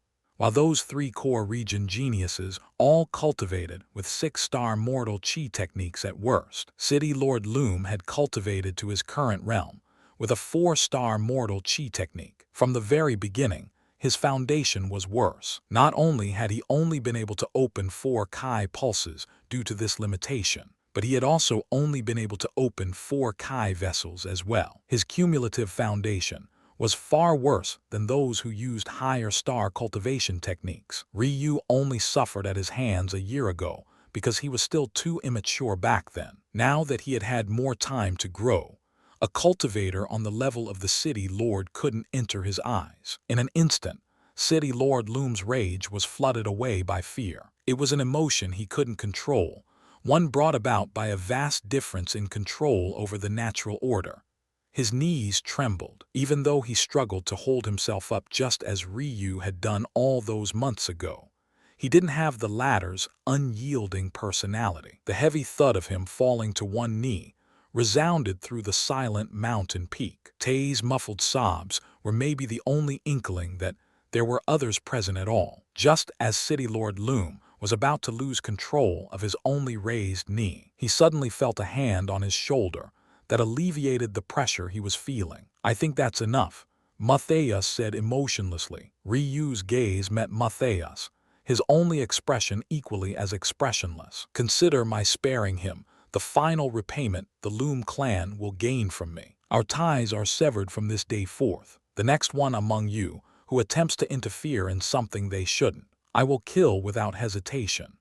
Ryu brushed past Matthias, his glaive sweeping to one side and beheading Lucien's corpse. A moment later, another torn cloth was tied to the end of his glaive. With slow, deliberate steps, he made his way to the female Zhu clan elder. Though she tried to remain calm, it was becoming more and more difficult to do so. If they cut off the feed now, it would be as good as admitting that they were no longer as good as Ryu. At the same time, if they didn't, it would be likely that this situation would only spin further out of their control. They had believed that dealing with Ryu would have been easy. In fact, they could have potentially turned him into a rogue throne, thus further crippling the Awoken Moon sect and killing two birds with a single stone. However, reality was harsh. There was another matter that froze the female elder. Everything had happened so quickly before that she hadn't had time to think, but now that she thought back, hadn't Ryu completely neutralized her poison in just a few moments? Cutting down and handling his grandfather's corpse seemed like a simple matter, but the truth was that there was a reason his corpse had been covered, and why the burly man who staked the pole into the ground had been careful not to touch him. Yet it had already been several moments, but Ryu had shown no signs of wear and tear. "The Loom clan youth is correct. I think this is about enough." The voice allowed the female elder to breathe a sigh of relief. Since the old man of the core region had spoken, Ryu would definitely die here. If he couldn't give the core region clans an explanation, he too would suffer. It was too bad though that Ryu's steps continued, as though he had heard nothing. The female elder took a step back. Of the members of the Zhu clan, she had been the only one to appear personally this day. The Zhu clan hadn't planned on participating in the selection at all. It was only due to some hidden matters that they entered the mortal Qi small realm to begin with, and only because of Ryu that they appeared on this mountain peak. Before, she hadn't thought much of this, but now she was greatly regretting coming here alone. "You want to make an enemy out of my Zhu clan." Ryu's footsteps paused, but this didn't give the female elder the relief she was hoping to feel. "I think you're misunderstanding something. Anyone who makes an enemy out of me is the one who's made a mistake. Min clan, Lao clan, Ofra clan, Bastille clan, Inner Ring core region. None of it matters to me. A group of inconsequential trash that can only rule over the lowest immortal plane has never entered my eyes." And yes, Ryu's neck tilted, looking toward a fiery red-haired young man and the old overseer. "That includes your so-called Ember clan. In another year's time, you will see well just how little I regard your core region." In that moment, Ryu had thoroughly enraged countless individuals. Even as the female elder was shrinking backward, numerous others had begun surging toward him with their full speeds. Whether it was the overseer, the Bastille clan patriarch, the remnants of the Min, Ofra, and Lao clans, they all rushed toward him. To others, their speed might have been fast, but to Ryu it was nothing more than a joke. They likely believed they could reach him before he did anything, but this couldn't have been further from the truth. Still, Ryu had other things to think about. He still had to find a way to leave this place, after he slaughtered all of these people. The issue was that those beyond his current strength might very well already be making their way here. In that case, Ailsa, leave now. The moment the thought completed, Ryu's hand had already gripped the female elder's throat. Boom, boom, boom, boom, boom. Mortal Chi Mountain erupted into a violent quake. In those instants of time, it felt as though the world itself was collapsing. Others might not know what was happening, but Ryu knew well. The mortal Chi small realm had just collapsed. Ryu had crippled the whole of the inner ring. Little Rock. Ryu's gaze flashed as he leapt into the air. The reason he had maintained a ground position during the battles thus far was because he was well aware that his own speed advantage would drastically fall in the air. Gliding cloud steps and his secondary movement technique was lined assault. The former was a common grade technique, while like the later was a black grade technique that emphasized efficient use of one's muscles as a bow. Obviously, a common grade technique wouldn't be useful for flight considering it was created for awakening and pulse opening realm experts, and for similar reasons, lined assault wasn't useful in aerial movement either. Simply put, Ryu's advantage of speed would disappear in an instant the moment he stepped into the skies. If he wanted to maintain it, he had no choice but to enlist the help of the infant lightning hawk. With the mountain beneath him crumbling, the air would become the new battleground. You dare, let me G. A ferocious slap cut off the words of the female Zoo elder. The cold light in Ryu's gaze sent shivers down her spine. A fear she couldn't control gripped her, even as Ryu's hold over her neck tightened. Do you know why you're still alive? Ryu's voice seemed to rise from an abyssal hell, colder than the whipping winds around them, as Little Rock toyed when the connecting heaven realm experts around them, colder than the vicious chi wafting from his body, colder than even the look in his eye, making an enemy out of me, forcing me to end the life of my own grandfather. From this day forth, the Zoo clan and I won't be able to exist beneath the same heavens. And you in particular, will spend the rest of your days as my corpse puppet. As though the world around him wasn't collapsing, Ryu calmly and coldly ripped the robes from the female elder's body. He didn't seem to care that her soft skin was being exposed one layer after another, nor that her most private areas had begun to ripple under the air pressure around them. Taking the ripped cloth, he bound her hands and her feet. Then he placed his hand on her forehead, circulating divine chaotic annihilation. The female elder, who had already been frozen by Ryu's words, and then further embarrassed by her exposed breasts and legs, suddenly shook in fear and began to scream. No, no, what are you doing to me? The connecting heaven realm experts began to rain down attacks toward Ryu when they realized they really had no ability to catch up with Little Rock's speed. Unfortunately, it was then that a magnificent immortal sakura with bark of crystalline ice appeared in the skies. The sight would have been gorgeous beyond compare if it wasn't for the fact the subsequent attacks that bombarded it filled the air with shattered and tumultuous chi. On the ground below, Tae watched listlessly as Ryu toyed with experts she had looked up to her whole life. She had no ability to gather her complex emotions. She could silently watch on. Ryu's words rang in her ears again and again. Our ties are severed from this day forth. He seemed to have been speaking with Matthias and her grandfather. But why was it so obvious to her that he had been speaking to her? Divine chaotic annihilation ripped the female elder's chi from her. The chaotic energies tore her meridians apart, leaving her with injuries that would take countless decades to recover from. It was obvious that the elder would retaliate, doing her best to strike toward Ryu's mind, but her attempts resulted in her spiritual chi being grinded away, torn and sheared apart to rack her body with pain beyond her wildest imaginations. The female Zoo clan elder collapsed. Her meridians were completely barren of chi, and only a wisp of her spiritual sea remained. Cousin, snap out of it. Matthias swept down, lifting Tae up and over his shoulder. This stupid little girl. Can't she see that the world is collapsing around her? If she stayed there, wouldn't she be asking to die?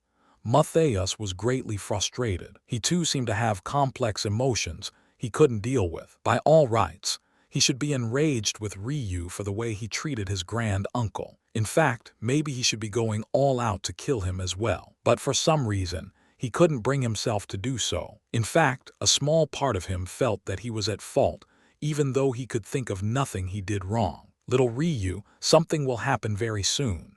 Ryu, who had just finished tying up the female zoo elder, frowned. He had been planning on leaving immediately, but Ailsa, who had just come back from the mortal chi small realm to find her normal spot on his shoulder, caused him to pause. "What's wrong?" he communicated. "The instant I left the mortal chi small realm and severed the last connection it had with you, it immediately began to collapse. I thought that would be the end of it, but the reaction was more violent than it should have been. If my speculations are correct, this is definitely related to the real secret of the inner ring." Ryu's eyes narrowed.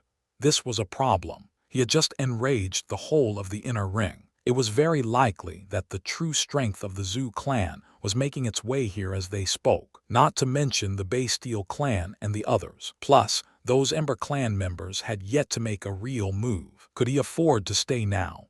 Ryu didn't spend more than even a moment thinking. Not every opportunity would fall in his lap, thanks to intuition. The rest would have to be fought for. The seals within Ryu's mysteries of heaven and earth pupils began to shatter one after another under the influence of his chaotic kai. With enemies surging in from all sides, Mortal Chi Mountain began to glow. A ferocious momentum billowed from the expansive mountain range, causing the expressions of many to change. Before, they had dismissed the trembling mountain as just a naturally occurring earthquake. After all, for a mountain to form, fissures and tectonic plates within the earth were absolutely crucial. Though these matters were obviously not as simple as explained here, it wasn't too much of a stretch either. However, as the tremors grew in strength, the faces of many experts turned solemn. Even as this was happening, the seals in Ryu's heavenly pupils shattered one after another.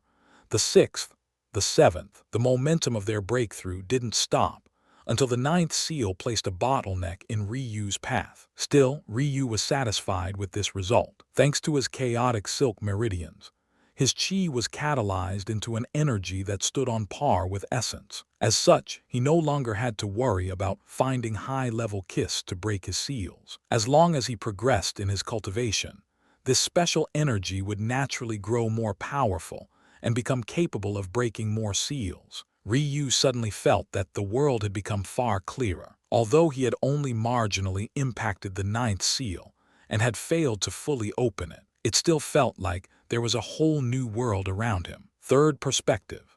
The several-kilometer radius around Ryu was projected to him in striking detail, far beyond what his spiritual sense could provide him. He could even faintly feel several powerful auras surging toward him from the corners of the inner ring. The Zhu and Bastille clan powerhouses were definitely on their way. However, Ryu turned a blind eye to these changes, focusing his everything on the shaking and glowing mountain below him, as Little Rock continued to perform sharp and elegant aerial maneuvers. Ryu knew that relying on Ailsa to find the source would be much better than relying on himself. The issue was that ever since Ailsa delved into the secrets of his chaotic silk meridians, she had been exceptionally spent. Originally, Ryu hadn't even wanted to rely on her for the timely explosion of the mortal chi small realm. If she hadn't insisted, he would have allowed it to collapse long ago. For now, he had to rely on himself and let Ailsa rest. There, Ryu's eyes shone like beaming lights. Feeling Ryu's intent, Little Rock immediately dove downward. "You dared kill my son. Leave your head here." The patriarch of the Bastille clan had obviously never stopped chasing Ryu. He had been stopped from acting after Theron died by the Zhu clan female elder. But now, there was obviously nothing doing so. Unfortunately, how could he think that even all this time, he would fail to catch a mere divine vessel realm pup? Though he was the patriarch of the Bastille clan, he was actually a generation younger than City Lord Loom. As such, his power was a step below as well. If his mind wasn't clouded by anger, he would dare to chase Ryu after seeing how he had dealt with the City Lord. Ryu couldn't be bothered with him, melding both his and Little Rock's body into the wind as they dove downward at even faster speeds. He doesn't seem to be escaping. Fuoko of the Ember Clan's eyes narrowed. He had already sentenced Ryu to death in his heart for daring to look down on his Ember Clan, but he had actually yet to make a move. Instead, he had been quietly observing, waiting for an opportunity. But now, seeing Ryu's odd actions, he suddenly felt something was off. Did you find out why the Bastille and Zhu clan entered the Mortal Chi small realm during the selection? Fuoko turned to the heir of the Croft clan, questioning him. I still can't be certain, he responded with a frown. It should be said, though, that both the Bastille and Zhu clans have unique methods of sensing, special resources. The Zhu clan and their high mental realms, and the Bastille clan and their great attainments in Earth Daos. Both are in unique positions to sense when something is off. Them taking action at the same time isn't so inconceivable, but the fact they're both here without any bitter animosity toward each other can only mean that they found nothing. Fuoko's eyes sharpened further. Maybe they found nothing because the secret isn't within the small realm, but the mountain range itself. Follow him.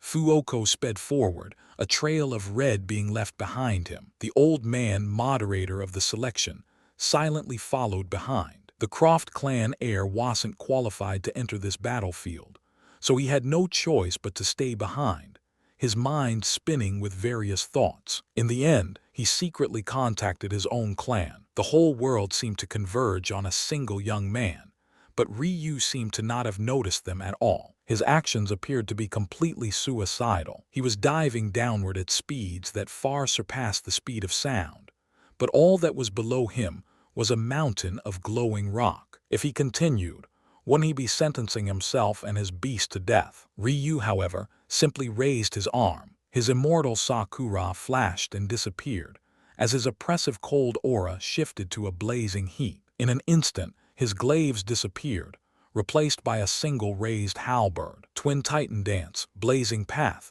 Ryu's arm bulged. Mortal Chi Mountain was no normal lump of tall rock. It was intertwined with countless chi stone mines and veins, continuously reinforced and strengthened beyond normal realms. To make matters worse, Twin Titan dance was a dual battle axe earth grade technique that Ryu had adapted to be used with his halberds. Anyone watching one would think he was completely insane. However, Ryu trusted his eyes. A bloody aura filled the skies, and the temperatures skyrocketed. The connecting heaven realm experts charging in after Ryu all came to grinding halts. They could instantly feel that this strength was far beyond their own. Aside from the old man from the Ember clan, none of them felt that they could take this strike and survive. The silhouette of a blood-red axe cut through the air, following the arc of Ryu's arm. Boom! The surface of the mountain imploded. Billowing dust clouds spread outward, completely obscuring Ryu's grime-covered figure, his beast, and the Zhu clan female elder. He planned this all to hide himself. Was I wrong? Fuoko frowned. From an outsider's perspective, Ryu had simply used the mountain debris to hide himself. Fuoko stretched out his spiritual sense, but suddenly noticed that he couldn't sense Ryu at all. However, he sensed something completely different, a surging aura that made his heart palpitate. An opportunity, most definitely. Fuoko completely forgot about Ryu, diving into the cloud of dust and rock without hesitation. Many more who sensed what he had followed along. This matter had suddenly become far bigger than Ryu alone. In the distance, Matthias' gaze narrowed as well, having by far the greatest mental realm here. He too flashed forward, leaving Tay in City Lord Loom's hands. A great upheaval was about to occur in the inner ring, and the catalyst was none other than a teenage boy who had been nothing but a Kai refinement pup just half a year ago. Is this a hidden world within the Mortal Chi Mountain? What kind of space is this? It obviously wasn't often that Ryu ran into something he couldn't make heads or tails of. As an origin-grade ruin master, his scope of knowledge was beyond comprehension to most. There were many that spent millions, even billions to trillions of years of their lives, completely focused on the ruin mastercraft that couldn't touch the end of Ryu's robes in the subject. Yet here he was, completely befuddled. The origin grade can truly not be the pinnacle. Ryu thought to himself. The origin grade represented the peak of many things, whether it be techniques, treasures, or professions. All their absolute heights were marked by this moniker. Yet, Ryu was finding more and more lately that he was lacking. Still, it wasn't as though he was completely without clues. This space is neither a small nor true realm. It isn't the void either. The closest comparison I have to this place is the inner world of my heavenly pupils. Every child born with heavenly pupils was birthed with an inner world. It was because of this inner world that Ryu was able to carry over treasures from his last life, something he hadn't expected to happen. With every seal Ryu broke, his inner world grew larger. It was already quite expansive now, stretching hundreds of meters in height, length, and width already. In all likelihood, by the time all 999 seals were broken, it may very well become as expansive as a realm, though it was currently still a bland space with gray-black walls. This aside, the inner world of Ryu's heavenly pupils had many characteristics similar to this gray fog-filled world. For one, it was difficult to orient direction. Secondly, there didn't seem to be any substance to the world. Even particles that floated in the air normally were nowhere to be sensed. And most importantly, there was no chi. How could a place with mystery revolving around its odd chi concentration patterns have no chi? Ryu had no idea. Or maybe this was just another layer to the puzzle. There was another analogous comparison to this space as well. Spatial rings also had very similar characteristics. Just as Ryu was lost in his thoughts, it seemed others had followed him in. However, this individual was a no-name elder of one of the lesser clans. After all, it wasn't just the 5 core clans taking part in this selection. It seemed this person, who appeared from thin air, wanted to take credit for Ryu's death. In response to this sudden attack, Ryu nonchalantly held up the Zhu clan female elder's limp body, forcing the attacking man to change the direction of his assault. How could he dare to be the one to take the life of a Zhu? Even if he was 10 times braver and more masochistic, he wouldn't dare. Unfortunately, this sealed his fate. Just as the trajectory of his attack changed, a glistening glaive peeked out from behind the female elder's half-nude body and pierced through the man's chest. This should have been the end of it all. But what happened next caused Ryu's eyes to narrow. The corpse dissipated into a gray dust, blowing in astral winds. In but a moment, his ashes melded with the gray fog, becoming completely indistinguishable.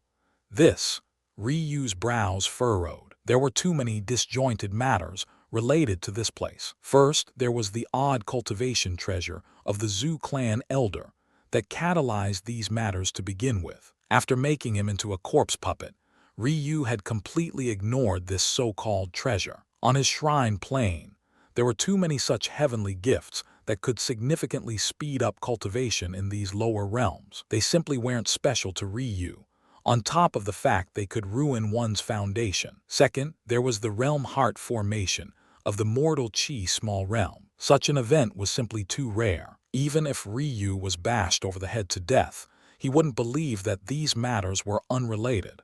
How could they be? It was already well known that the existence of that small realm was tied to and never left this mountain. If it could have been moved without losing its special characteristics, the core region would have long since snatched this resource for themselves. Third, Ryu still remembered that odd encounter with the beast suffering Kai infestation. Though that beast had benefited by awakening a hidden Earth-grade talent within its bloodline, it had also lost all of its intelligence and thus had an inability to learn and adapt, causing these benefits to practically go to waste. Then there was the odd movements of the Zhu and Bastille clan. Ryu still had no idea why they had ventured into the small realm. Maybe the Zhu clan was looking for him, but what of the Bastille clan? It can't be that they so blatantly broke the rules because of little Nemesis, right? Clearly, those two clans had sensed something was off. That was the only explanation for why his grandfather would have entered the small realm, when the Bastille clan clearly had other more powerful individuals to send to the selection. Such a space. It can't be I broke into it with a swing of my halberd, right? Or was it that this space pulled me in? Ailsa had remained silent all of this time. She could obviously hear Ryu's thoughts, but she seemed to have nothing to supplement. In fact, her strength was so weak currently that she couldn't use her deduction abilities to guide Ryu currently. She was much too spent. Not a small realm, not a true realm, not a legacy realm. Just endless gray space. Just what is this place? Little Ryu. Ailsa's voice caught Ryu's attention immediately. I know what this space is. In the sprite realm, we have a similar place. Our relationship with our protector spirit is much closer as fairies tend to have a stronger connection with the heavens. You mean, this place should be related to Shrine Mountain. It's likely not the main core of your Shrine Realm's protector spirit, but it is most definitely one of its many veins. Just what does that mean? Protector spirits are responsible for maintaining the laws of a realm. In a sense, they must cultivate too, though their process is much different.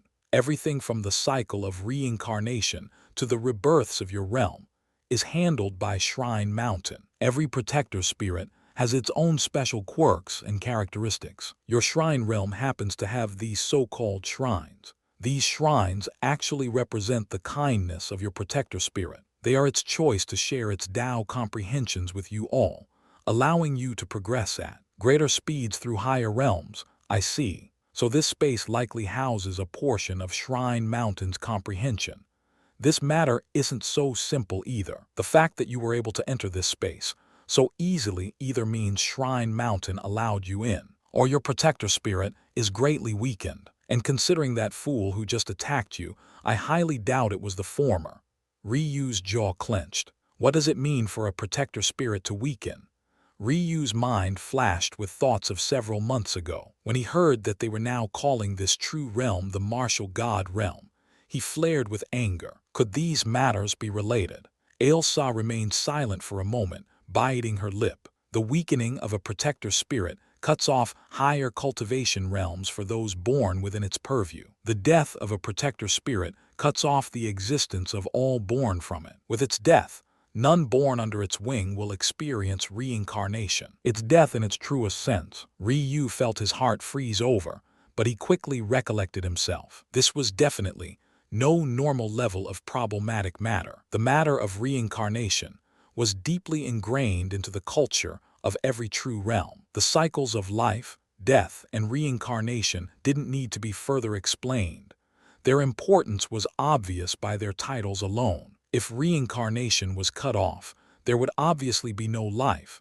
There could only be death. It was the equivalent of the passing of a world. Even with this said, Ryu knew that Ailsa had held back in her words. Though everyone claimed that a connection to the heavens insisted in them all, this was just the human way of overinflating their own importance. While many truly believed one's mental realm and Danshan acted as bridges to the heavens, the reality was that they acted as bridges to one's protector spirit, which was the true bridge. With the death of a protector spirit, the path to cultivation would be cut off, permanently for all. Ryu no longer had to worry about this matter due to his realm heart. In the future, if he slowly grew its strength, he would naturally be capable of reaching the pinnacle of cultivation, even without a protector spirit. However, this was a matter that would devastate the remainder of the shrine plane, and somehow, Ryu was absolutely certain that this wasn't occurring naturally. He thought back to matters he had shoved to the back of his mind long ago. Just who were these martial gods? Why had Ryu never heard of them before? How could individuals with enough power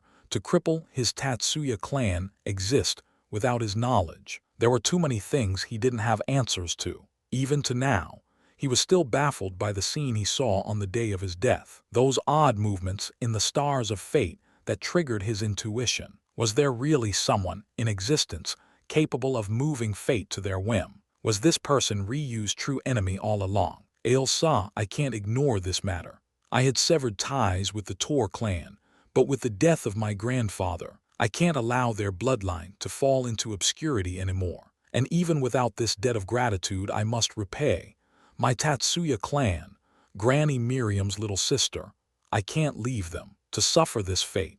Ryu had already decided to help, but he had no idea what to do. In the gray, endless space, there didn't seem to be any obvious path forward. He had come here seeking treasures, only to be the only witness to a conspiracy with unfathomable roots. Though it was a massive leap in logic, Ryu's mind was spinning at unbelievable speeds. Though his shrine realm was near the pinnacle realms of their cosmos, it still wasn't the very best. Though their shrines were quite unique, there were plenty of other realms with treasures and holy lands just as mysterious and enigmatic. What did all of this mean? It meant that there definitely wasn't anything exceptionally unique or special about Ryu's shrine realm. So, why would they be chosen of all realms, unless they weren't the only target to begin with? Little Ryu, you should be able to navigate this space even better than I. Another benefit of the realm heart is subtle comprehension. Truthfully, for most who fuse with a realm heart, their comprehension abilities skyrocket to godly levels. However, you won't notice this benefit much only due to the fact your comprehension is at inconceivable heights to begin with thanks to the origin flame and your heavenly pupils. Still, where you will see this benefit most is in your instincts. You have a keen sensitivity to the heavens. Only special beasts and fairies have currently, and that sensitivity is even more potent when it's related to matters of other realms' hearts and protector spirits. Though it's a bit cheesy, listening to your heart is your best option right now. Ryu calmly accepted Ailsa's words. He was quite grateful for her guidance, though he didn't always express it. Soon, he fell into a meditative state. The crippled Zhu clan elder couldn't help but shudder in disbelief as she watched this scene to the side. Since when was it so easy to enter such a state? But why did she feel that this most definitely wasn't Ryu's first time? The moment Ryu slipped from the first state of meditation to breathe of earth and even into breath of heaven, the female elder almost fainted from shock.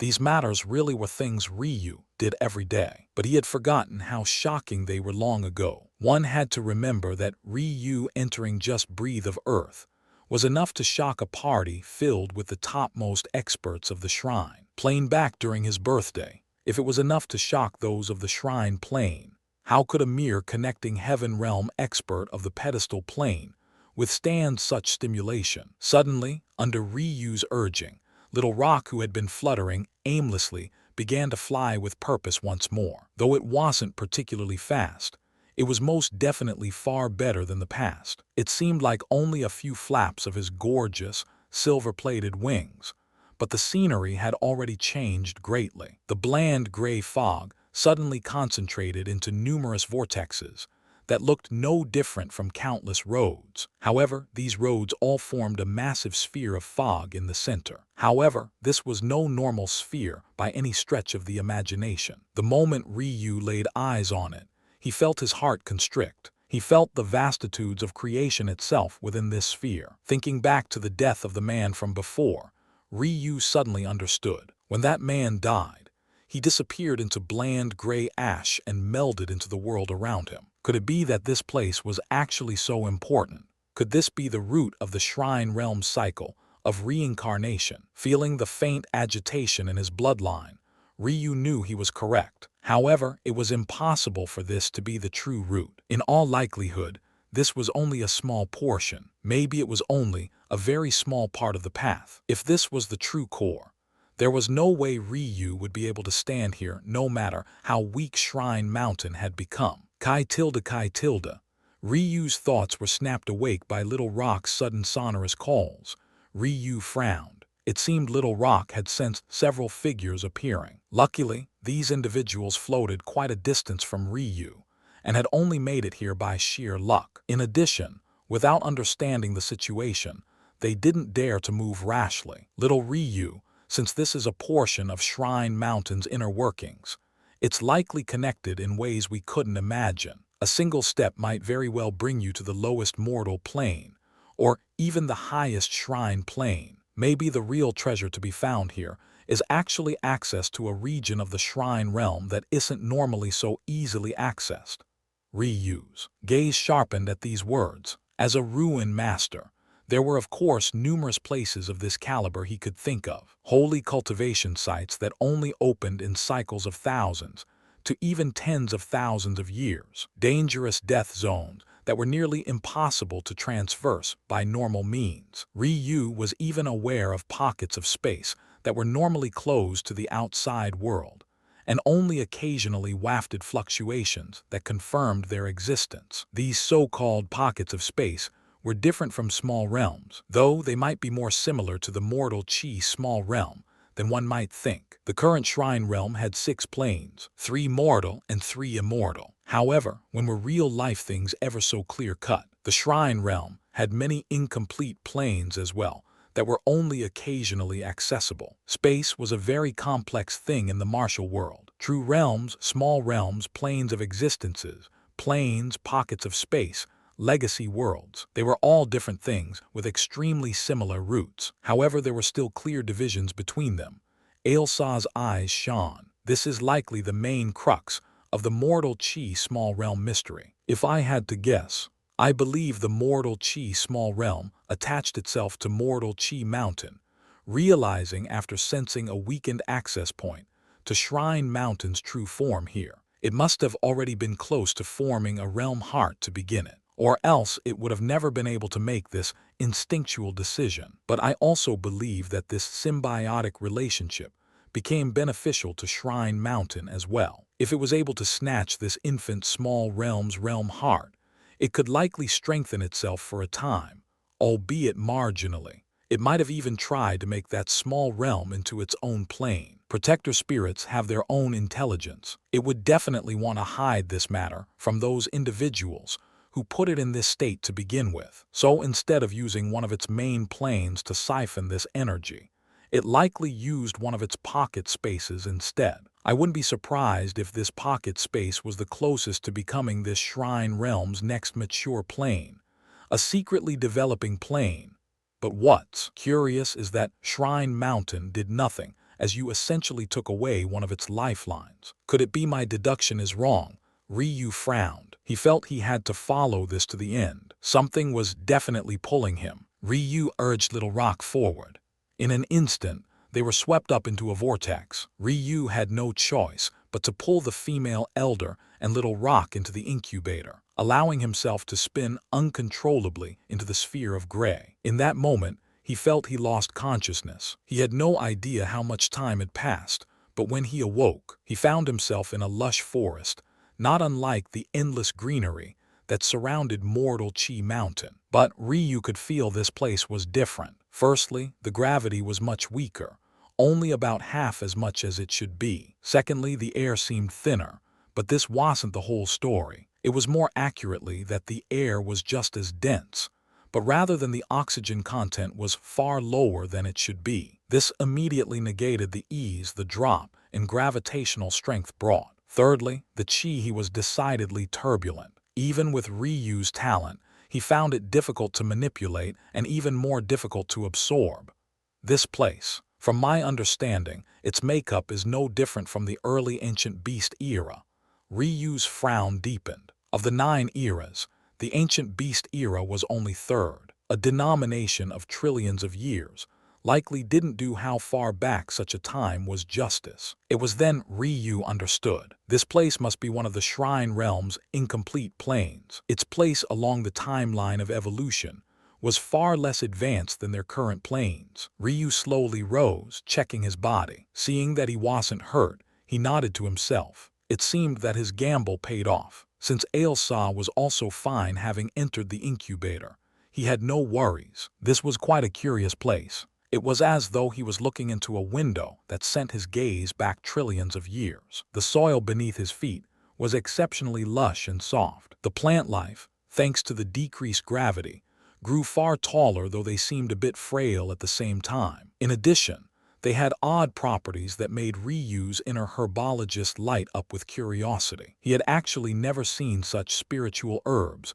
before, though he could guess their functions by sight and smell. Many of them had characteristics of spiritual herbs Ryu was already familiar with, but were seemingly either deficient or more potent in various aspects. The next thing Ryu noticed was that this place wasn't terribly large. His spiritual sense stretched about 20 kilometers, but his third perspective was consistently at least double that. Though he didn't notice it with his spiritual sense, His third perspective could vaguely see the edge of this pocket dimension already, taking into account the possibility that Ryu had just happened to enter toward the edge of this world to begin with. Ryu believed that this pocket space was at most 200 kilometers across.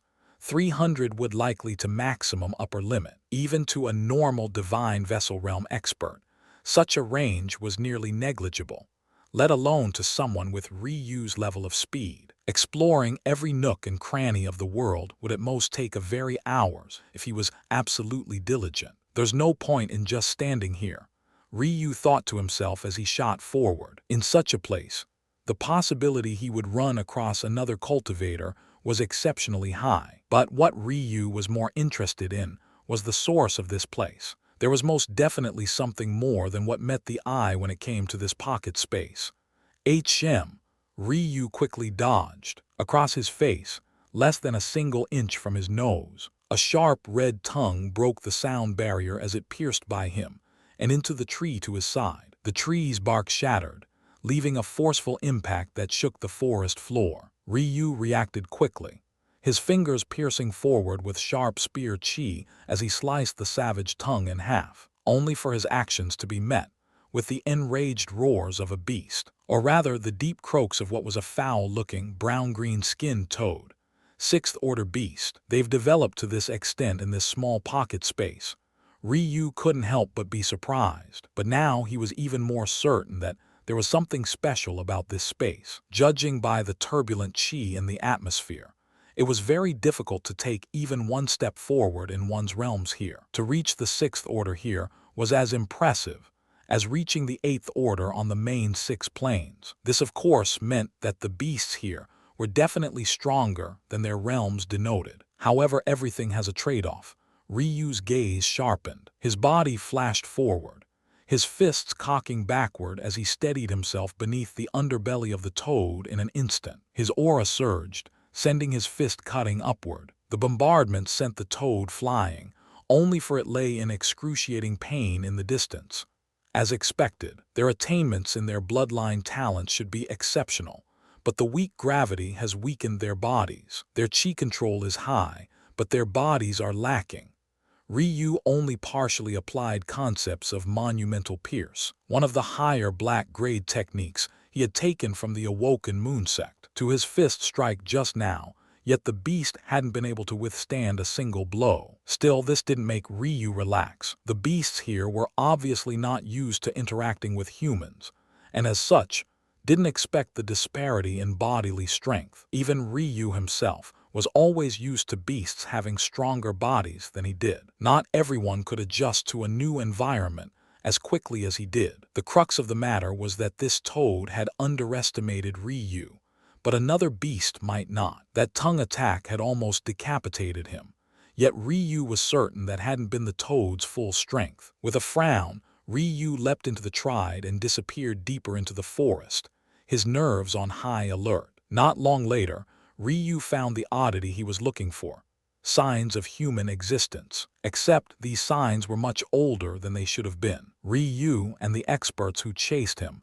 should have only just entered this pocket space. Yet these traces were clearly here for months, if not years. Ryu felt a sudden wave of enlightenment. Could it be that the hidden treasure of the zoo elder everyone was searching for was actually here? Could it be that that elder's true fortuitous encounter was actually finding a method of freely entering and exiting this place? There was no point in speculating any longer, so Ryu cautiously took a step forward. His eyes swept the entrance of the cave and nearly couldn't hide his disdain. To him, the formations here were already too pitiful. To the current Ryu, even a 7th-order formation categorized as lower heaven-grade formations would no longer cause him much trouble, despite the fact they were meant to stop and even kill immortal ring experts. Of course, this didn't mean Ryu's strength was at this level. Rather, his heavenly pupils in combination with his strength made their abilities useless. So, obviously, the formations laid by the zoo elder to protect his treasures weren't much to Ryu. But who knew that before he could take a step forward, a few uninvited guests would make their presences known? Ryu paused his footsteps and slipped into the shadows, watching on with a glint in his eyes. Ryu's body was immediately draped by his cloak, though he felt bad that his impurities had thoroughly sullied its inside lining by now. There wasn't much he could do about it. He wasn't confident enough in his own concealment abilities, as he had never practiced in such an unorthodox path. Surprisingly, the two that appeared were both of the Ember clan. It seemed that this Fuoko and the overseer of the selection had managed to find each other quite quickly. This wasn't much of a surprise, though. High-level clans most definitely had special hidden methods for their members to contact each other covertly, as long as they stumbled upon the massive network of Cyclone within that odd world he just exited. Finding each other in such a small pocket space wasn't difficult at all. 12th Elder, it seems that our luck is quite good, Fuoko said with a meaningful smile. For there to be such a place in this world definitely means that we're one step late still. But there may be some faint hope. This place has been abandoned for the better part of a year already, so there are only two possibilities. Either this place has already been cleaned out by that person, or we really are lucky. In a tacit silence, the two made their way forward toward. Just as they were about to cross the threshold into the cave, the so-called 12th Elder's expression changed. Young Master Fuoko, stop. Fuoko, who had been about to take the final step, tensed, managing to stop himself in the final moment. There's an array formation laid here, the Elder said with a stern expression. I actually almost didn't notice. This was laid by an Earth-grade formation master at worst. Fuoko's expression changed. Earth-grade formations were precisely most effective against divine vessel and connecting heaven realm experts like them. If Fuoko truly crossed that final barrier unprepared, he would most definitely have suffered greatly. Don't be worried, the Elder smiled. This is actually good news. Who would lay an array formation down to protect nothing? Fuoko collected himself and nodded with a smile. The greatest danger of formations was that even seeing them was difficult. The best formation masters were adept at concealing the arrays they made. Unless one had high attainments in the mental realm or special ocular techniques, it was impossible to see the form of a formation. For all intents and purposes, they were invisible. Still, for this 12th Elder to notice didn't necessarily mean that he had such abilities. Though formations were hidden from the eyes, it was near impossible to hide their chi fluctuations. Any astute or wizened cultivator would be capable of sensing these minor fluctuations, as this Elder had. How do we proceed forward then, 12th Elder? There's no choice. Neither you or I are formation masters, so we can only use force. His aura erupted, blazing flames of red pulsing to life around him. Half-step immortal ring realm, Ryu thought with narrowed eyes. For the current him, battling it out with this old man was still a stretch. This was made even more poignant by another point. If the core region dared to send him here to oversee the selection, it meant he could definitely handle the immortal ring experts of the inner ring. This man is only the 12th Elder, HM. It seems the Ember clan's foundations are quite deep for the pedestal plane. Ryu thought back to the father-son pair tucked away in Valor City. It seemed there was a story here that he was unaware of. The Elder began to bombard the formation, sending out dozens of palm strikes in a single breath. Flashes of the array's true form flickered, revealing a dome of revolving runes and flickered out of existence every so often. This is a waste of time, Ryu thought with disdain. He thought he could take advantage of his concealment to kill more of his enemies, but since he was no match for this Elder currently, it was best that he forget it. By Ryu's calculations, it would take them about half an hour to completely shatter the formation. That should be enough time for him to gain some benefits. Ryu's steps became enigmatic. The Elder was clearly controlling his strikes, so the backlash of the formation didn't activate too severely. So Ryu was able to slip between them. His movement became almost illusory, entering the cave as though he was entering his own home. Though the Elder frowned for a moment, believing that he had sensed something off, he couldn't find the reason no matter how much he probed. It seems I've underestimated the 8th seal, Ryu thought to himself. This matter was much easier than he thought. maybe even peak heaven-grade formations capable of holding off path extinction realm experts, were not his match. Upon entering the cave, a faint hope of reuse became reality. There were more formations within, meaning the Ember Clan pair would definitely be stalled for much longer. Slipping by them one after another, Ryu finally made his way into a small opening. It was quite the cozy atmosphere, a light lingering lavender fragrance, a dim candlelight, stacks of jades filled with concepts of formation theory and calculations. However, what grasped Ryu's attention the most was the only object that made his heavenly pupils throb violently. It looked like nothing more than a thin mattress crossed with a prayer mat, but it was completely out of place. Anyone who could lay formations to such a level or survive in this pocket space most definitely had no need for sleep anymore. Even Ryu had no need for it anymore after entering the divine vessel realm. What was more curious was the fact the chi density around this thin mattress was actually so rich. But this richness didn't permeate the cave, but rather remained suspended directly above the mattress. Dual cultivation mat. After scouring his mind, this was Ryu's best answer. Experts obviously didn't need to sleep, but this mattress-like treasure was most definitely a heavenly item for dual cultivating. Ryu himself had only experienced the deed once, but the invigorating feeling of Alina's primordial yin kai was still fresh in his mind. As long as one had the appropriate techniques, at least for lower realms that didn't require much comprehension, dual cultivating would most definitely give twice the benefits for half the effort. As he looked around the small clearing, Ryu was more certain in his assessment. For one, the owner of this cave was obviously male. When etching into jades, one must use their chi or spiritual chi. The traces of spiritual chi Ryu could sense from them clearly tended toward yang. Yet, what was with this lavender smell? A lone man with a scented candle. It was possible, but just unlikely. So, Ryu believed his conclusion was correct, with a 70% likelihood. Realizing that standing around and observing wasn't giving him any more information, Ryu took a step forward and grabbed the end of the prayer mat turned dual cultivation mattress. But the result was well out of his expectations. In that moment, Ryu felt a surge of chi enter his body in an unbridled manner. Any normal person caught unprepared would have likely ruptured a few meridians, but his chaotic silk meridians weren't just for show. Ryu immediately attempted to let go, but it was in that instant that his mind was assaulted next. Images filled his mind, of stars combusting and forming, of planes expanding in creation and crumbling in destruction, of the birth of children and the death of the elderly. He saw the most intimate parts of several lives, their most deeply held secrets, their most well-hidden emotions. It was all laid out before him, replaying in his mind like an image reel of the world's events. Somehow, Ryu understood that these weren't just images.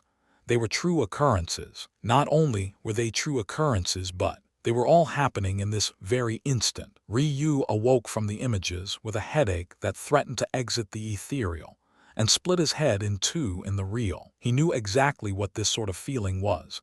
He had experienced it many times before in his first life. His focus kai had been completely drained in what amounted to less than an instant of time. The edge of the prayer mat fell from Ryu's hands, leaving him with an incredulous expression. Little Ryu, this dual cultivation mat should be placed upon core vein of Shrine Mountain. There's clearly a leak here, but this prayer mat astonishingly has the ability to seal it off and reap all of the benefits for itself. This is likely the greatest treasure of this place.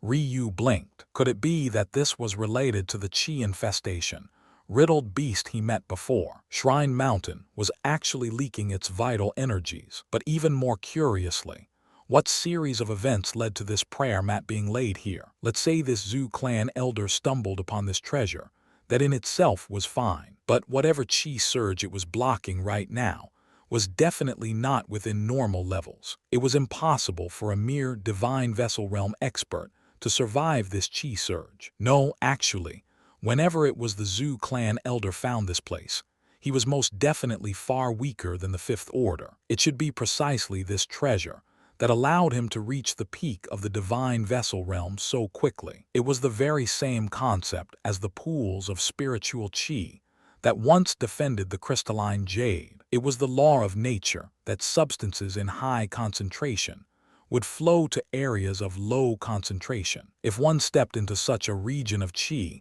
without appropriate protections, not only might that qi shred you from the outside and leave you as a pile of bones, it could also infiltrate your meridians and blow you up from the inside out. Ryu simply didn't believe that Zhu clan elder had the capabilities. So, that left another possibility, that this prayer mat had been in this place long before the Zhu clan elder ever stepped foot inside. Maybe the Zhu clan elder experienced the same shock Ryu did, and realized that moving this prayer mat was futile, and as such made this place his base. Ryu sighed. Could it be I risked my life for a treasure that I can't even move? If Ryu had known this would happen, he would have directly run after blowing up the mortal Qi small realm. With his speed, he'd likely already be a good way toward the Death Worm Immortal Cave by now. And since he exploited the Loom clan into buying the materials he needed to fix it up, no one would be able to find him again until he chose to appear. But here he was, in quite the dangerous situation. In truth, he could simply slip away using his cloak, but he was reluctant to leave this place to his enemies. Ryu's mind started churning. It actually wasn't very long before he thought of something. The last time he ran into this situation was with the crystalline jade. No. So why not use the same solution he had back then? With his massive increase in strength, his ability to evoke spatial qi and teleport materials into his inner world had substantially increased. Before, he struggled with large objects and objects with dense qi, but he was already far better at this point. Currently, even without Ailsa's help to merge materials into the ethereal realm first, Ryu could easily envelop earth-grade spiritual herbs into his inner space. And now, even if an object was tens of meters across, as long as its qi density wasn't too high, it wouldn't be difficult for Ryu to handle either. The trouble here was that this prayer mat was definitely an object with extremely high qi density, or else Shrine Mountain would be nothing more than a joke. Luckily, Ryu still had Ailsa. "How are you feeling?" Ryu asked tentatively. "I still can't do anything strenuous, but shifting an object into the ethereal realm never took much effort for me to begin with. It's a simple matter of touching it with my qi, but this treasure may be a bit troublesome. Touching it with my qi will likely drain my focus kai much like yours, and despite my cultivation, I likely won't last much longer than you either, so you will have a few seconds at most to make it work."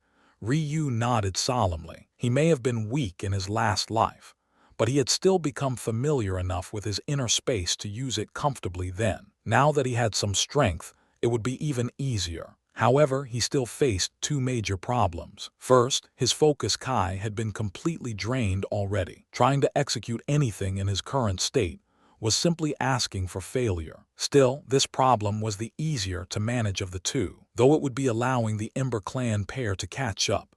Just meditating for a few hours should be fine. The real issue would be what happened the moment this prayer mat slipped into the ethereal realm. Instantly, it would lose its ability to block the onslaught of qi, thus thrusting Ryu into the very situation he himself was certain a normal divine vessel realm expert couldn't survive. To make matters worse, when the prayer mat entered his inner space, whatever minor blockage it had been able to provide in an ethereal state would definitely be gone at that point. Make the situation even more terrible. It was then that Ryu's gaze flashed with a sinister light, a plan forming in his mind slowly. Without hesitation, he plopped to the ground and began to meditate, allowing the hours to tick by slowly. "I've burdened 12th Elder," Fuoko said with a slightly remorseful expression. He really did feel like a burden. Though he was a connecting heaven realm expert, he hadn't been qualified to bombard any of the array formations they had come across to now. "It's no matter,"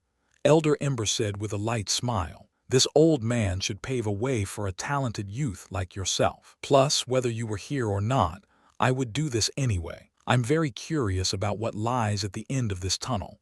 "Elder there," Fuoko said with a faint excitement. After walking for so long in a long, dark tunnel, seeing the faint flickering lights in the distance was nothing short of a blessing for the pair. Once Elder Ember cautiously checked to see if there were any formations remaining, he burst forth. At this point his chi was quite spent, but it wasn't to the point of being exhausted. At the end of the day, though the formations they found were quite good, they still fell into the small-scale category, and as such couldn't truly hold him back. When the two appeared within the room, the first feeling they had was a faint disappointment. Countless scattered jades, a bland work table, and a larger-than-average prayer mat. Was this really all there was to this space? Still, after putting in so much work, would they really give up so easily? Elder Ember silently combed through the jades, hoping to find some profound technique, but was immediately disappointed. The only things here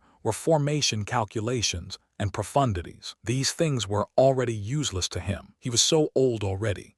Why would he bother learning an entirely new path, let alone one so complex? With a sigh, his disappointment truly set in.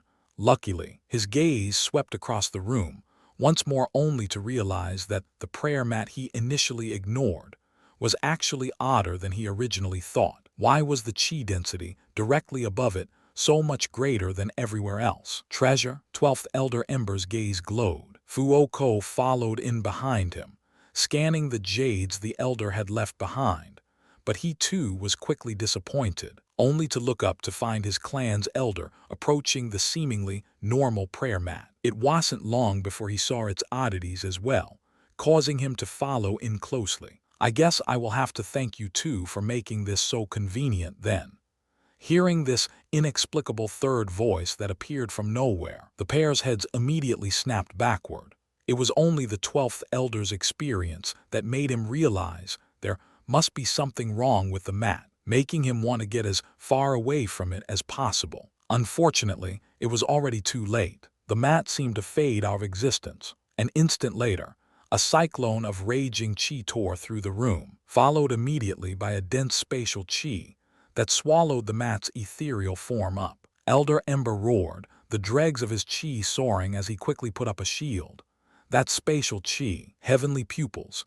Elder Ember's eyes widened with shock. Unfortunately for him, the perpetrator had already turned tail to run. Ryu wouldn't be so foolish as to expose himself just for something as meaningless as a taunt. It was just that he knew well that if those two survived this ordeal, they would already be aware that it was him who acted regardless. Just a few hours ago, Ryu had appeared from thin air before his grandfather's corpse. These situations were simply too similar. Anyone with half a brain would connect them. However, the duo would be happy to know that Ryu himself was not in that great of a situation either. When he used his spatial chi, he had been unable to stop part of the surging, violent chi from entering his inner space. In an instant, he was being ravaged by chi far above his abilities. How could the chi from Shrine Mountain be as simple as mere mortal chi? Not only was there this level of chi, but there was even immortal and cosmic chi as well. Ryu had no choice but to ignore Ailsa's previous warning and circulate divine chaotic annihilation to crush this cosmic chi as he madly run.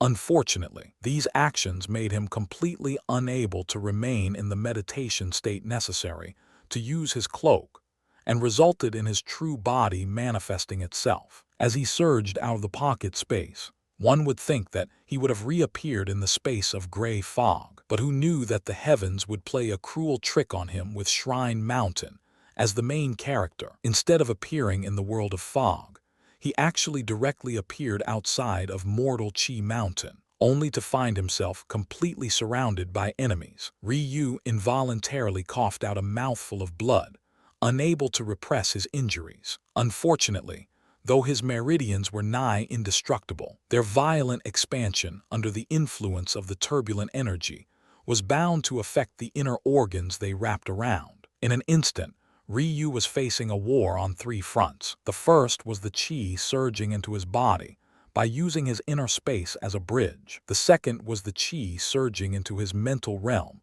under the circulation of divine chaotic annihilation. And the third was in the very real world. It's him. It seemed that Ryu's actions had stirred up a lot more than it would first appear on the surface. Before, the grand elders of the 5 core clans disdained to appear for the selection. This was why the numbers were made up normal elders and a few patriarchs. However, Ryu had actually forced so many of them to action. An elder with whipping white hair and piercing silver elders stepped forward with an imposing air, clearly acknowledging the words of minor characters' shout. "You dare have designs on an elder of my Zhu clan. Bring Esme out right now, and I can leave you with an intact corpse.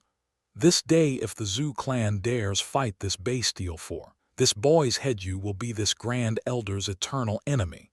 There was no doubt who this fiery-tempered man was. Who else if not the first grand elder of the bestial clan? As for the silver-eyed man, he was no doubt the first grand elder of the Zhu clan, the very same scheming man that set off much of these events to begin with. "Hold your temper, bestial," First Grand Elder Zhu replied sharply. "This boy has taken an elder of my clan, while your grandson is already dead. The living obviously take priority over the dead.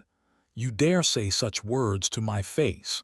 First Grand Elder Bestial would have directly attacked if he didn't still have qualms about the Zhu clan's depths. "As far as I see it, she's no longer in his possession, and he's already in a sorry state. He likely already killed her and tossed her corpse somewhere." First Grand Elder Zhu's eyes immediately turned vicious. "Huh?" Ryu sneered, wiping blood and catching a bit of grime on his sleeve. This expelling of impurities was really too inconvenient. "I thought I'd have something to worry about. Turns out it's just a group of old dogs undeserving of the grand title." The rage the two elders had toward each other was immediately turned toward Ryu in an instant. But was Ryu so easy to fool? These two seemed to have been locked at each other's throats, but the truth was that their senses had long since locked onto his body. Clearly, they believed they could goad him into trying to take advantage of the situation, but had very obviously failed. What surprised Ryu more was that they had surrounded this mountain range with dozens of experts, but actually hadn't dared to enter. They were truly nothing but talk and had no backbone. Why else would they not enter, if not because they were apprehensive and afraid? In the distance, a few elders of the Croft, Zai and Vin clans watched on, but they clearly had no real vested interest in capturing Ryu. They had come here for the oddities in Mortal Chi Mountain. However, Ryu had no doubt that if push came to shove, they would most definitely put in a minimum effort towards stopping his escape. Seeking death. It didn't really matter to Ryu which of the two said these words, because he was already pulling out a single halberd. "I've yet to make the Bastille and Zhu clans pay a sufficient price. The heads of these two grand elders, I will take them as interest."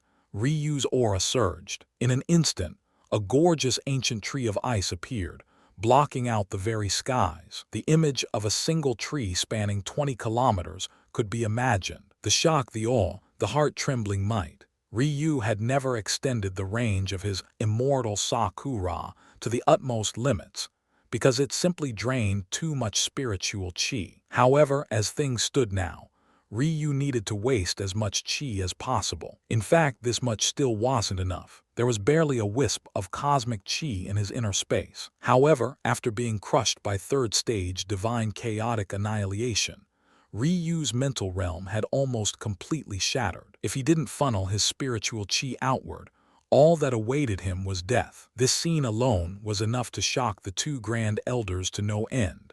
But the next almost made their hearts stop completely. 6 imposed barriers shook Mortal Chi Mountain, one layer atop the other to form a heavenly domain that belonged to Ryu alone. Even with blood streaming from his lips, even with the disgusting dirt and grime that covered his features, even with his low cultivation realm, these so-called elders here couldn't help but feel vastly inferior. Nemesis, a strong steed with a lush coat of red and flowing mane, appeared below Ryu. His singular horn spirals menacingly, shimmering like shining steel. His hooves stomped the air below, steaming hot air blowing from his nostrils. A raging, killing intent billowed from his very soul as he faced his enemies. Ryu held out his halberd, sitting upon Nemesis' back with a lofty expression in his eyes. No amount of disheveledness could overshadow his valiant aura. Nemesis rose on his hind legs, calling out into the skies as his red mane blew in the wind. By the time his front hooves slammed the air beneath him once more,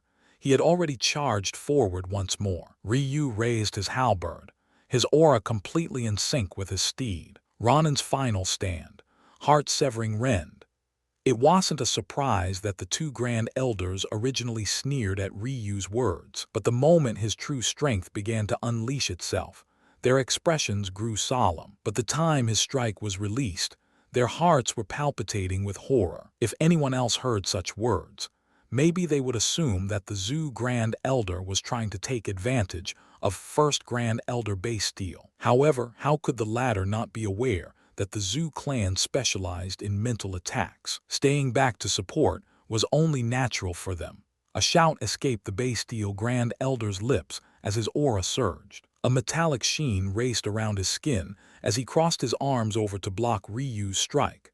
However, First Grand Elder Bastille could have never imagined that the steel skin technique his Bastille clan had been so proud of and even touted as their core teaching would be next to useless. Ryu's halberd met the Grand Elder's forearm first, and the result was disastrous. The skin was broken through almost half an inch before being forcibly halted by what Ryu could only assume were the sturdy bones of this Grand Elder. Unfortunately for the Bastille clan, Ryu wasn't alone. Barely a split moment after his halberd made contact, Nemesis' spiral horn glowed with a blood-red chi, piercing toward First Grand Elder Bastille's torso. Ryu thought at that moment that everything was perfect. If he could get rid of one of them with such ease right from the very beginning, escaping was almost guaranteed.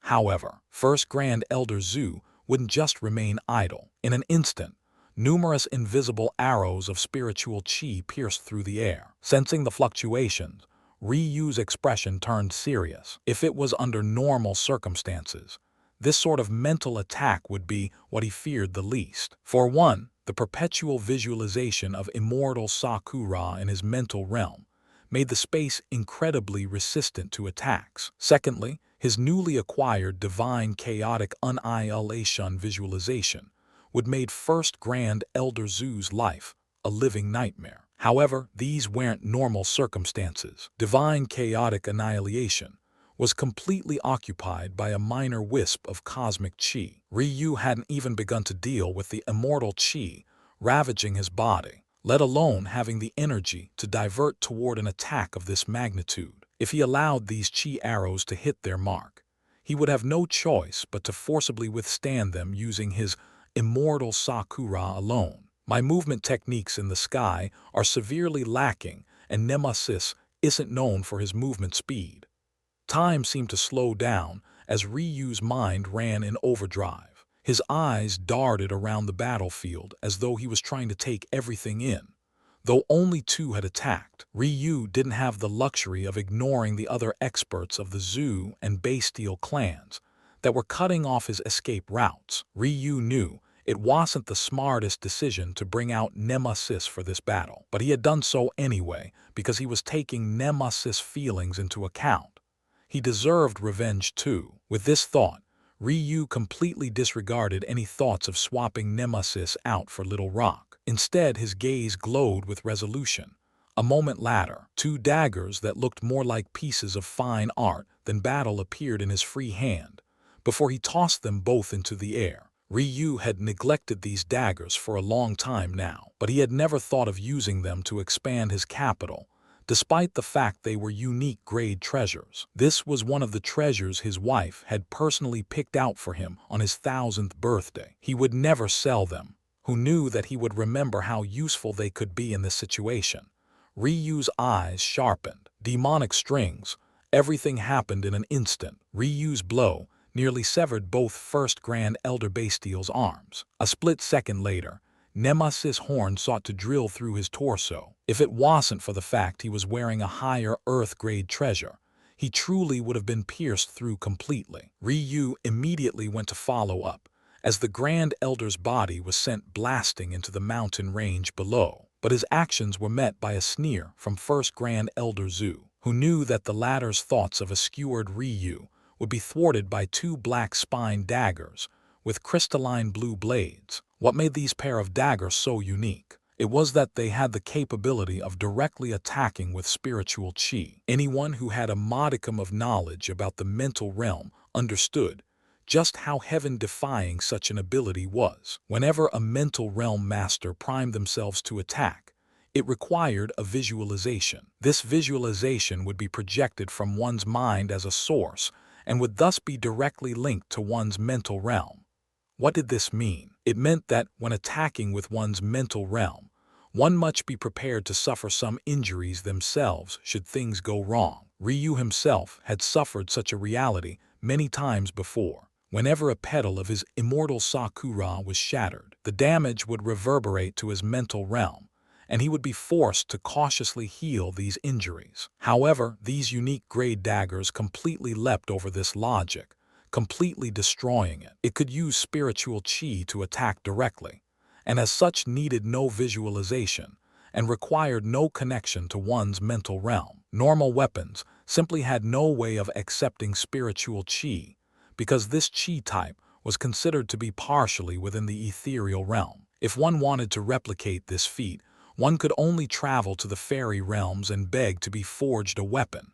Simply put, Ryu could deal with mental realm attacks without putting himself at any risk. Demonic strings had reached a godly level. His twin daggers snaked through the skies, being fed spiritual chi with his demonic strings as a bridge. Countless arrows were shattered, causing First Grand Elder Zhu to spit out a mouthful of blood. Even if he was prepared to lose a few arrows, losing so many at once made someone like him, who had long become used to mental realm injuries, feel endless pain. However, the worst part was that Ryu was now completely unhindered in his path toward First Grand Elder Bastille. The two mighty existences simply could not bring out their full strength against this teenage boy. Ryu had focused all of his strength into his 6 imposed barriers, not even using his inheritances to strengthen his attack. This allowed him to suppress the two to absolute extremes. They could hardly use 50 to 60% of their strength, let alone standing up to Ryu, whose strength bordered on the higher connecting heaven realm. "You can go off to see your grandson now," Ryu said coolly. White serpents dance, lurking shadow. The spear point of Ryu's halberd suddenly vanished. Try as First Grand Elder Bastille might, he couldn't perceive it at all. Grand Elder. Those warriors who had completely surrounded Ryu only now reacted. Everything had happened so fast. How could they guess that the strongest existence in their clan, outside of their ancestor, would fall so quickly to a mere boy from the lower realms? First Grand Elder Bastille's eyes widened. He crashed into the mountain below, looking at his abdomen in horror. Ryu's strike could have taken his life, but he had actually severed his spiritual foundation's connection from his meridians instead. His chi began to leak at a rapid pace, flooding outward in a torrent. He simply didn't have Ryu's level of chi control. How could he deal with a matter like this? A moment later, the low braying of Nemesis entered his ears. It sounded little different from the growls of an enraged beast. A steel hoof raised in the skies, descending upon his chest with little hesitation. First Grand Elder Bastille's last sight was Ryu's grime-covered visage. However, he could only laugh in self-mockery when he realized that Ryu wasn't even looking at him as his life ended. Nemesis neighed into the skies with a satisfied arrogance. Who else could have been responsible for heading his humiliation, if not for this very First Grand Elder beneath his feet? It was this very man here who noticed his talent and enacted all of those inhumane punishments, all for the sake of making him lower his head. Though he couldn't express his thoughts in human language, his intelligence was already no less than human's. In fact, he was quite a margin smarter than the average human, or else his talent wouldn't be so frightening. He originally chose to follow Ryu because his scent was quite pleasing. Plus, Ryu only used a wave of a hand to shatter the seal that had been placed within him by the Bastille clan. So he was endlessly grateful and wanted to repay this debt. This was the reason why he waited through 6 months of humiliation at the gates of Loom City. all for the sake of thanking Ryu. But who knew that Ryu would already treat him like a brother to this extent? With Nemesis intelligence, how could he not tell that Little Rock was far more suitable for this battle? Yet Ryu had still called him out, and even crippled this Grand Elder for the sake of letting him have the final strike. Nemesis had without a doubt ingrained this favor in his heart. Several red-eyed Bastille clan elders, and even their remaining Grand Elders, surged toward Ryu. However, Ryu seemed to have not noticed them at all. All right, Ryu smiled, patting Nemesis' strong neck. I've heard your resolve. You go back now. Nemesis slipped into the ethereal realm before being replaced with Little Rock. With a single flap of the infant lightning hawk's wings, Ryu all but vanished, appearing outside of the encirclement of Bastilles, and far above First Grand Elder Zoo's head. His twin daggers rapidly wrapped around his body, his halberd being held tightly in his hand. He knew he didn't have much more time. Clans at this level most definitely had methods of telling when one of their most important members died. If not, how could the Zoo clan know that elder of theirs died? This truth would be even more so for a First Grand Elder like the one Nemesis just killed. Even though both Nemesis and Little Rock had broken into the lower Sixth Order, it was still the lower Sixth Order. In order to face the ancestor of the Bastille clan, they would likely have to reach the Seventh Order. Actually, with their talent, maybe not.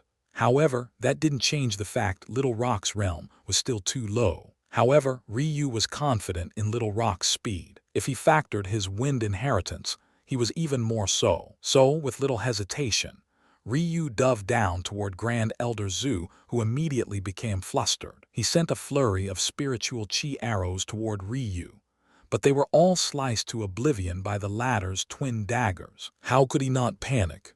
Every shattered arrow was another wound to his mental realm. To make matters worse, he had never spent much time on close combat. Why would he? He was a Zoo. Gritting his teeth, First Grand Elder Zoo's spiritual chi surged. Minor teleportation. A rift opened, enveloping the Grand Elder and sending him over a kilometer away. Ryu immediately locked down on him and didn't hesitate to follow.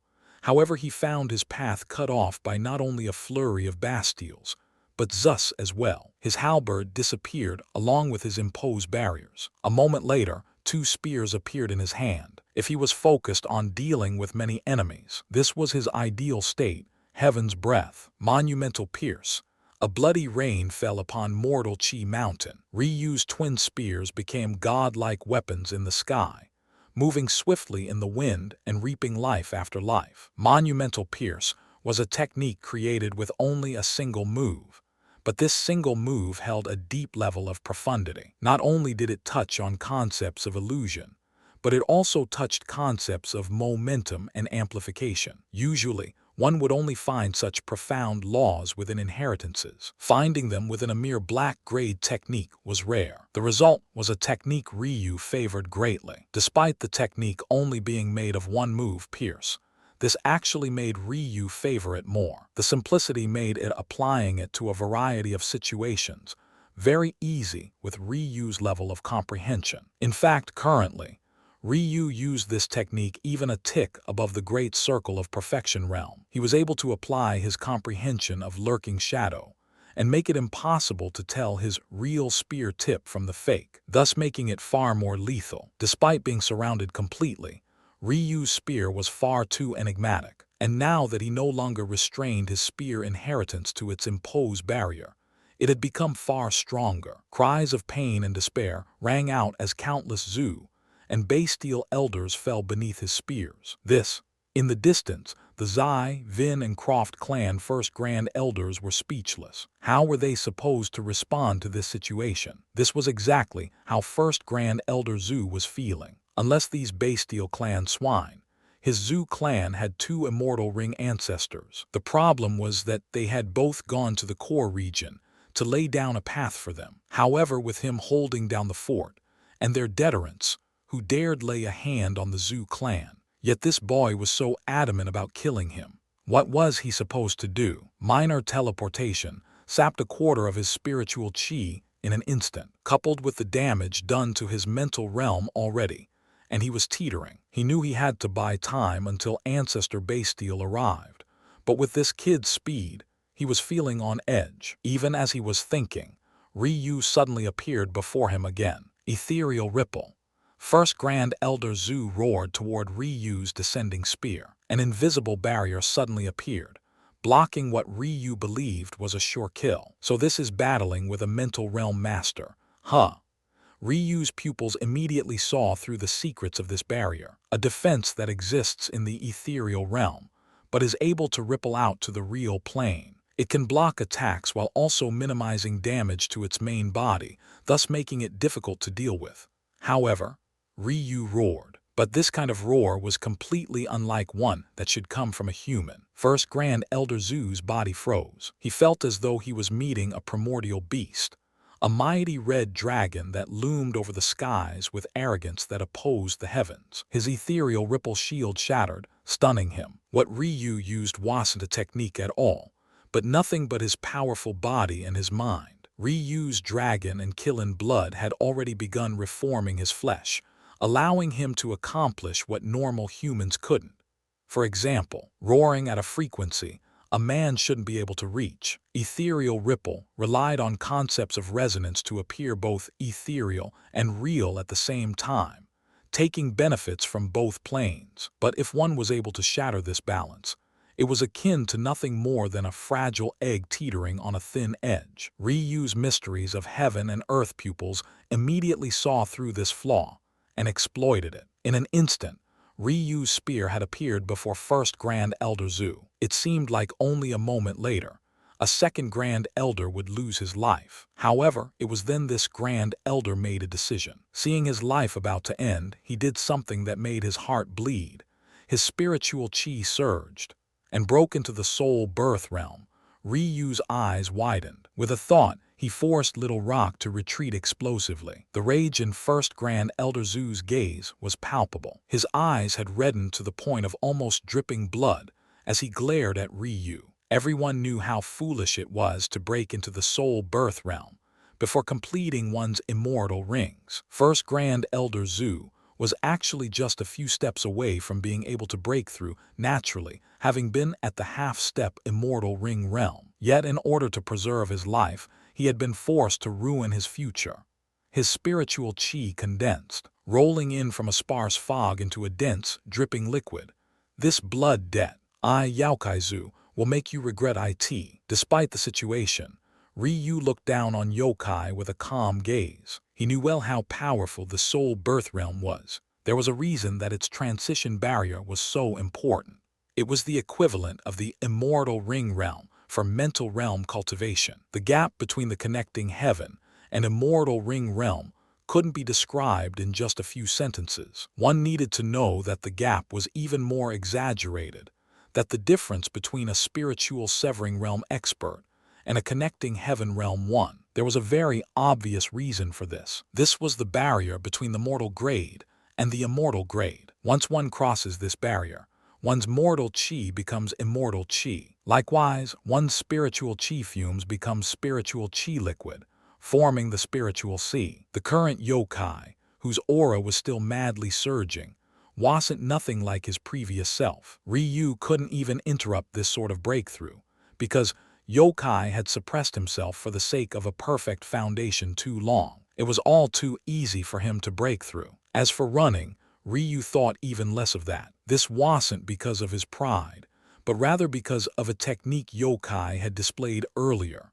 Minor teleportation with its help. Little Rock's speed advantage dropped to 0. Before, yokai likely had to use a quarter to a third of his spiritual chi to cast it just once. However, once he broke through, casting it even dozens of times wouldn't burden him at all. He'd be able to cross several kilometers with a snap of his fingers. Cutting open the void and teleporting like yokai was highly dependent on the space one was in. The denser the chi, the sturdier the space, and thus the more difficult it was to execute minor teleportation. However, this was merely the inner ring of the lowest immortal plane. To make matters worse, due to the influence of mortal chi mountain, This place had a high concentration of mortal qi, but its immortal qi was severely lacking. Since yokai's spiritual qi had evolved to the immortal grade, it was simply too easy for him to tear apart space in this kind of location. The limit of minor teleportation was likely at most 10 kilometers,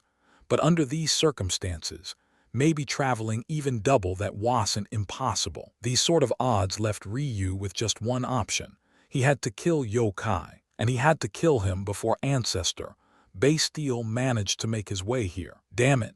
After a light furrow of his brow, Ryu once more became cold and expressionless. His breathing slowed, his eyes drawing focus as he put away his 2 spears to retrieve a halberd. Above his head, the immortal Sakura still stretched for 20 kilometers, rapidly expending the cosmic chi. His divine chaotic annihilation grinded into spiritual chi. Unfortunately, it just seemed that no matter how fast it went, cosmic chi was too overbearing. Little Ryu, listen to me carefully. This situation is very dangerous, so you have to remain alert. The chi that slipped into your inner space isn't all neutral chi. You've probably sensed that many of them of all sorts of types. Tell me quickly, can you sense any lightning affinity kiss within them? You must be quick about this. Ryu focused, using his overwhelming Kai realm talent to siphon through the chi at blazing speeds. In the distance, he could tell that yokai had locked onto him. Though he was confident in his breakthrough, he still wasn't brave enough to move as it occurred. However, he knew the very same things Ryu understood about minor teleportation. As long as he kept his eyes on Ryu, he was confident that he couldn't escape. So though he was enraged, he wasn't anxious. Still, he would be lying if he said he wasn't surprised that Ryu hadn't budged an inch. At the same time, the remaining elders of the Bastille and Zhu clan didn't dare to approach too closely to such a turbulent breakthrough. Yes, I do. The cosmic chi isn't of lightning affinity, but a sense several among those within the immortal kiss. Though Ryu had been frantically dealing with the cosmic chi first, his body was also being rampaged by immortal chi. It was just that his chaotic silk meridians were withstanding it far better than others of his cultivation realm could imagine. Good. You need to use those immortal kiss to complete your next tribulation 9 clouds array. Ryu's expression drastically changed, but he immediately relaxed a moment later. He remembered Ailsa's words before he started cultivating this technique. The quintessence of the technique was in taking lightning chi and using it to stimulate the growth of other chi. Though Ryu used this technique to boost his mental realm cultivation talent, it had to be remembered that he could have used it for his body realm and Kai realm as well. It was just that he had no need to. To now, Ryu had already completed the first of 10 stages of this technique. The first stage had 3 priming arrays that laid a foundation for the subsequent stages. However, these matters were only surface when it came to tribulation 9 clouds. Something that Ryu had come to understand later was that this technique was unlike others where each step was divided into and connected to some cultivation realm.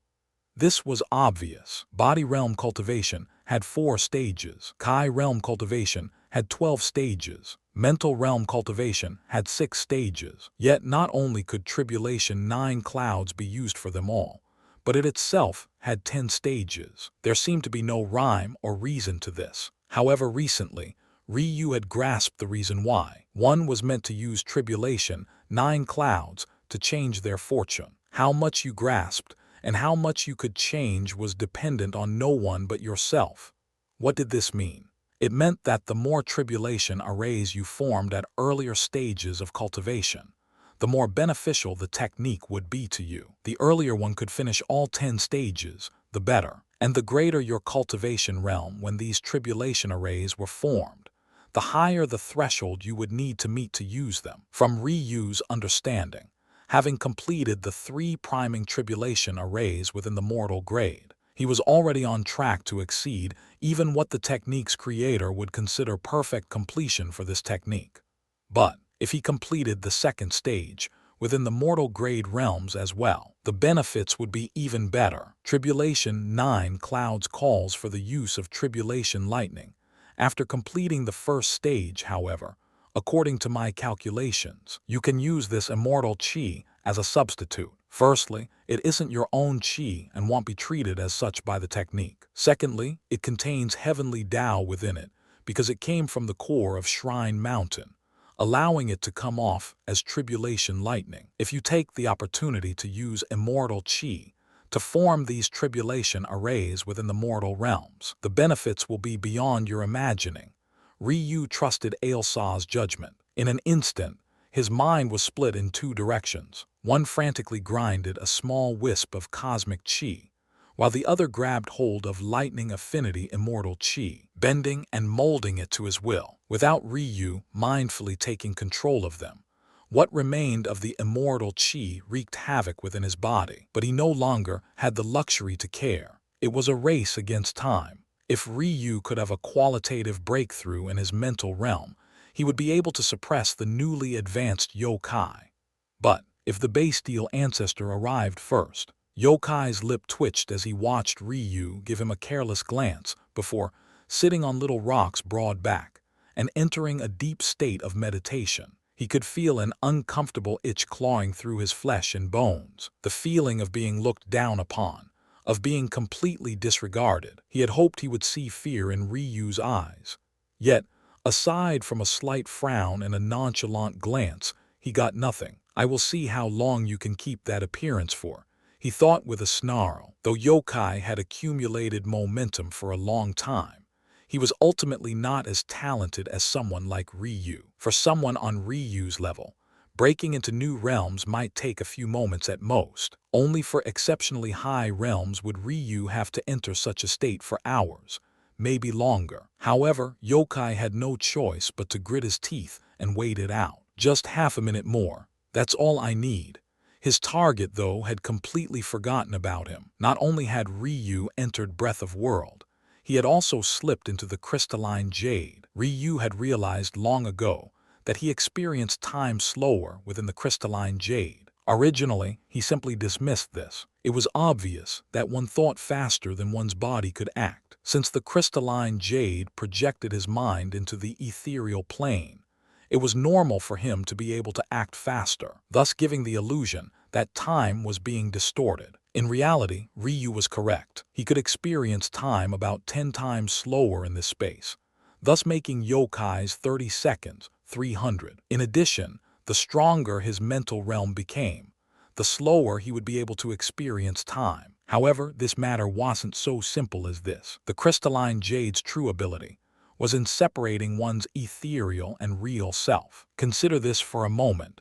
Ryu was currently undergoing mental realm cultivation. Since it had nothing to do with his body, shouldn't he not experience any change in speed after entering the crystalline jade? However, the reality was very different. The concept was very similar to how one could read much faster if it wasn't necessary to move one's eyes. In this case, the movement of the eyes is an artificial cap placed on cultivators upon themselves when restricted by their bodies, while the crystalline jade is able to remove that self-imposed barrier. By separating the mind and body, one is no longer restricted by their usual perceptions of time. Instead, they're able to release their full potential completely. This was what allowed Ryu to complete what he could only do in 300 seconds in the real world, in just 30. Of course, this would only work for mental realm cultivation. After all, Ryu's true body being separated was the key to this working. However, this alone was enough. Ryu forgot about everything around him. He had long since studied the second stage tribulation array, though he hadn't done so in detail. However, he was absolutely confident in his comprehension abilities, especially after breaking 8 seals of his mysteries of heaven and earth pupils. According to Ryu's understanding, the second stage array all the way up to the 4th stage array, where could bring out the full potential of the immortal grade realms. However, he would use the first here. Tribulation 9 clouds is indeed a lightning inheritance. However, it's focused on an augmentation path rather than the destruction path my lightning-killing bloodline follows. It requires more finesse. Ryu quickly scanned the jade that held Tribulation 9 clouds, delving into layer after layer. If it wasn't for the time-pressing situation, Ryu might have taken the time to admire the beauty of the array. It felt as though he had fallen into a pool of dense math calculations, following the ebbs and flows of ethereal waves. As he sunk deeper and deeper, the calculations began to layer in Ryu's mind at unprecedented speeds. The instant he comprehended another portion, he would layer in another tier of complexity. His mind works in beautiful ways, Ailsa thought to herself. He sees the array's runes not as complex patterns, but as systematic choices based on a calculative mind. He splits these calculations into different segments, setting aside those he doesn't understand and combining those he does as though they were puzzle pieces. Slowly, the puzzle comes together, and the portions he ignored in the past find their place among the masses, completing the picture in its entirety. Seeing the world in this way, maybe only those born with his pupils could do so right. It took Ryu only 30 seconds to completely comprehend the second stage tribulation array, but only 3 seconds had passed in reality. Ryu didn't spend any time basking in his achievement. At the end of the day, he was an origin-grade ruin master. Even though he had never taken any exams to become a formation master, he was very adept at decoding arrays even if he never spent time drawing them himself. If he wasn't, he wouldn't be a very good ruin master, now would he? When it came to understanding the core essence of arrays, none could match him. Ryu grasped at the lightning affinity chi siphoning through them, purple thunder kai, lightning wisp kai, 9 strikes kai, magnetic gold kai. These were all heaven-grade kai. From Ryu's understanding, this was the highest grade chi that could be birthed on the pedestal plane. He didn't think it was a coincidence that they would appear from a kai surge caused by Shrine Mountain. Each was very difficult to handle, and each required a different degree of control. However, according to Ryu's calculations, he wouldn't have enough chi unless he used all 4. Knowing this, he couldn't hesitation any longer. He split his mind in 4 directions, reaching out to control the 4 kiss. Purple Thunder Kai was unruly, oppressive and violent. Lightning Wisp Kai was extremely fast and agile. 9 Strikes Kai had explosive and lingering danger. Magnetic Gold Kai was exceptionally heavy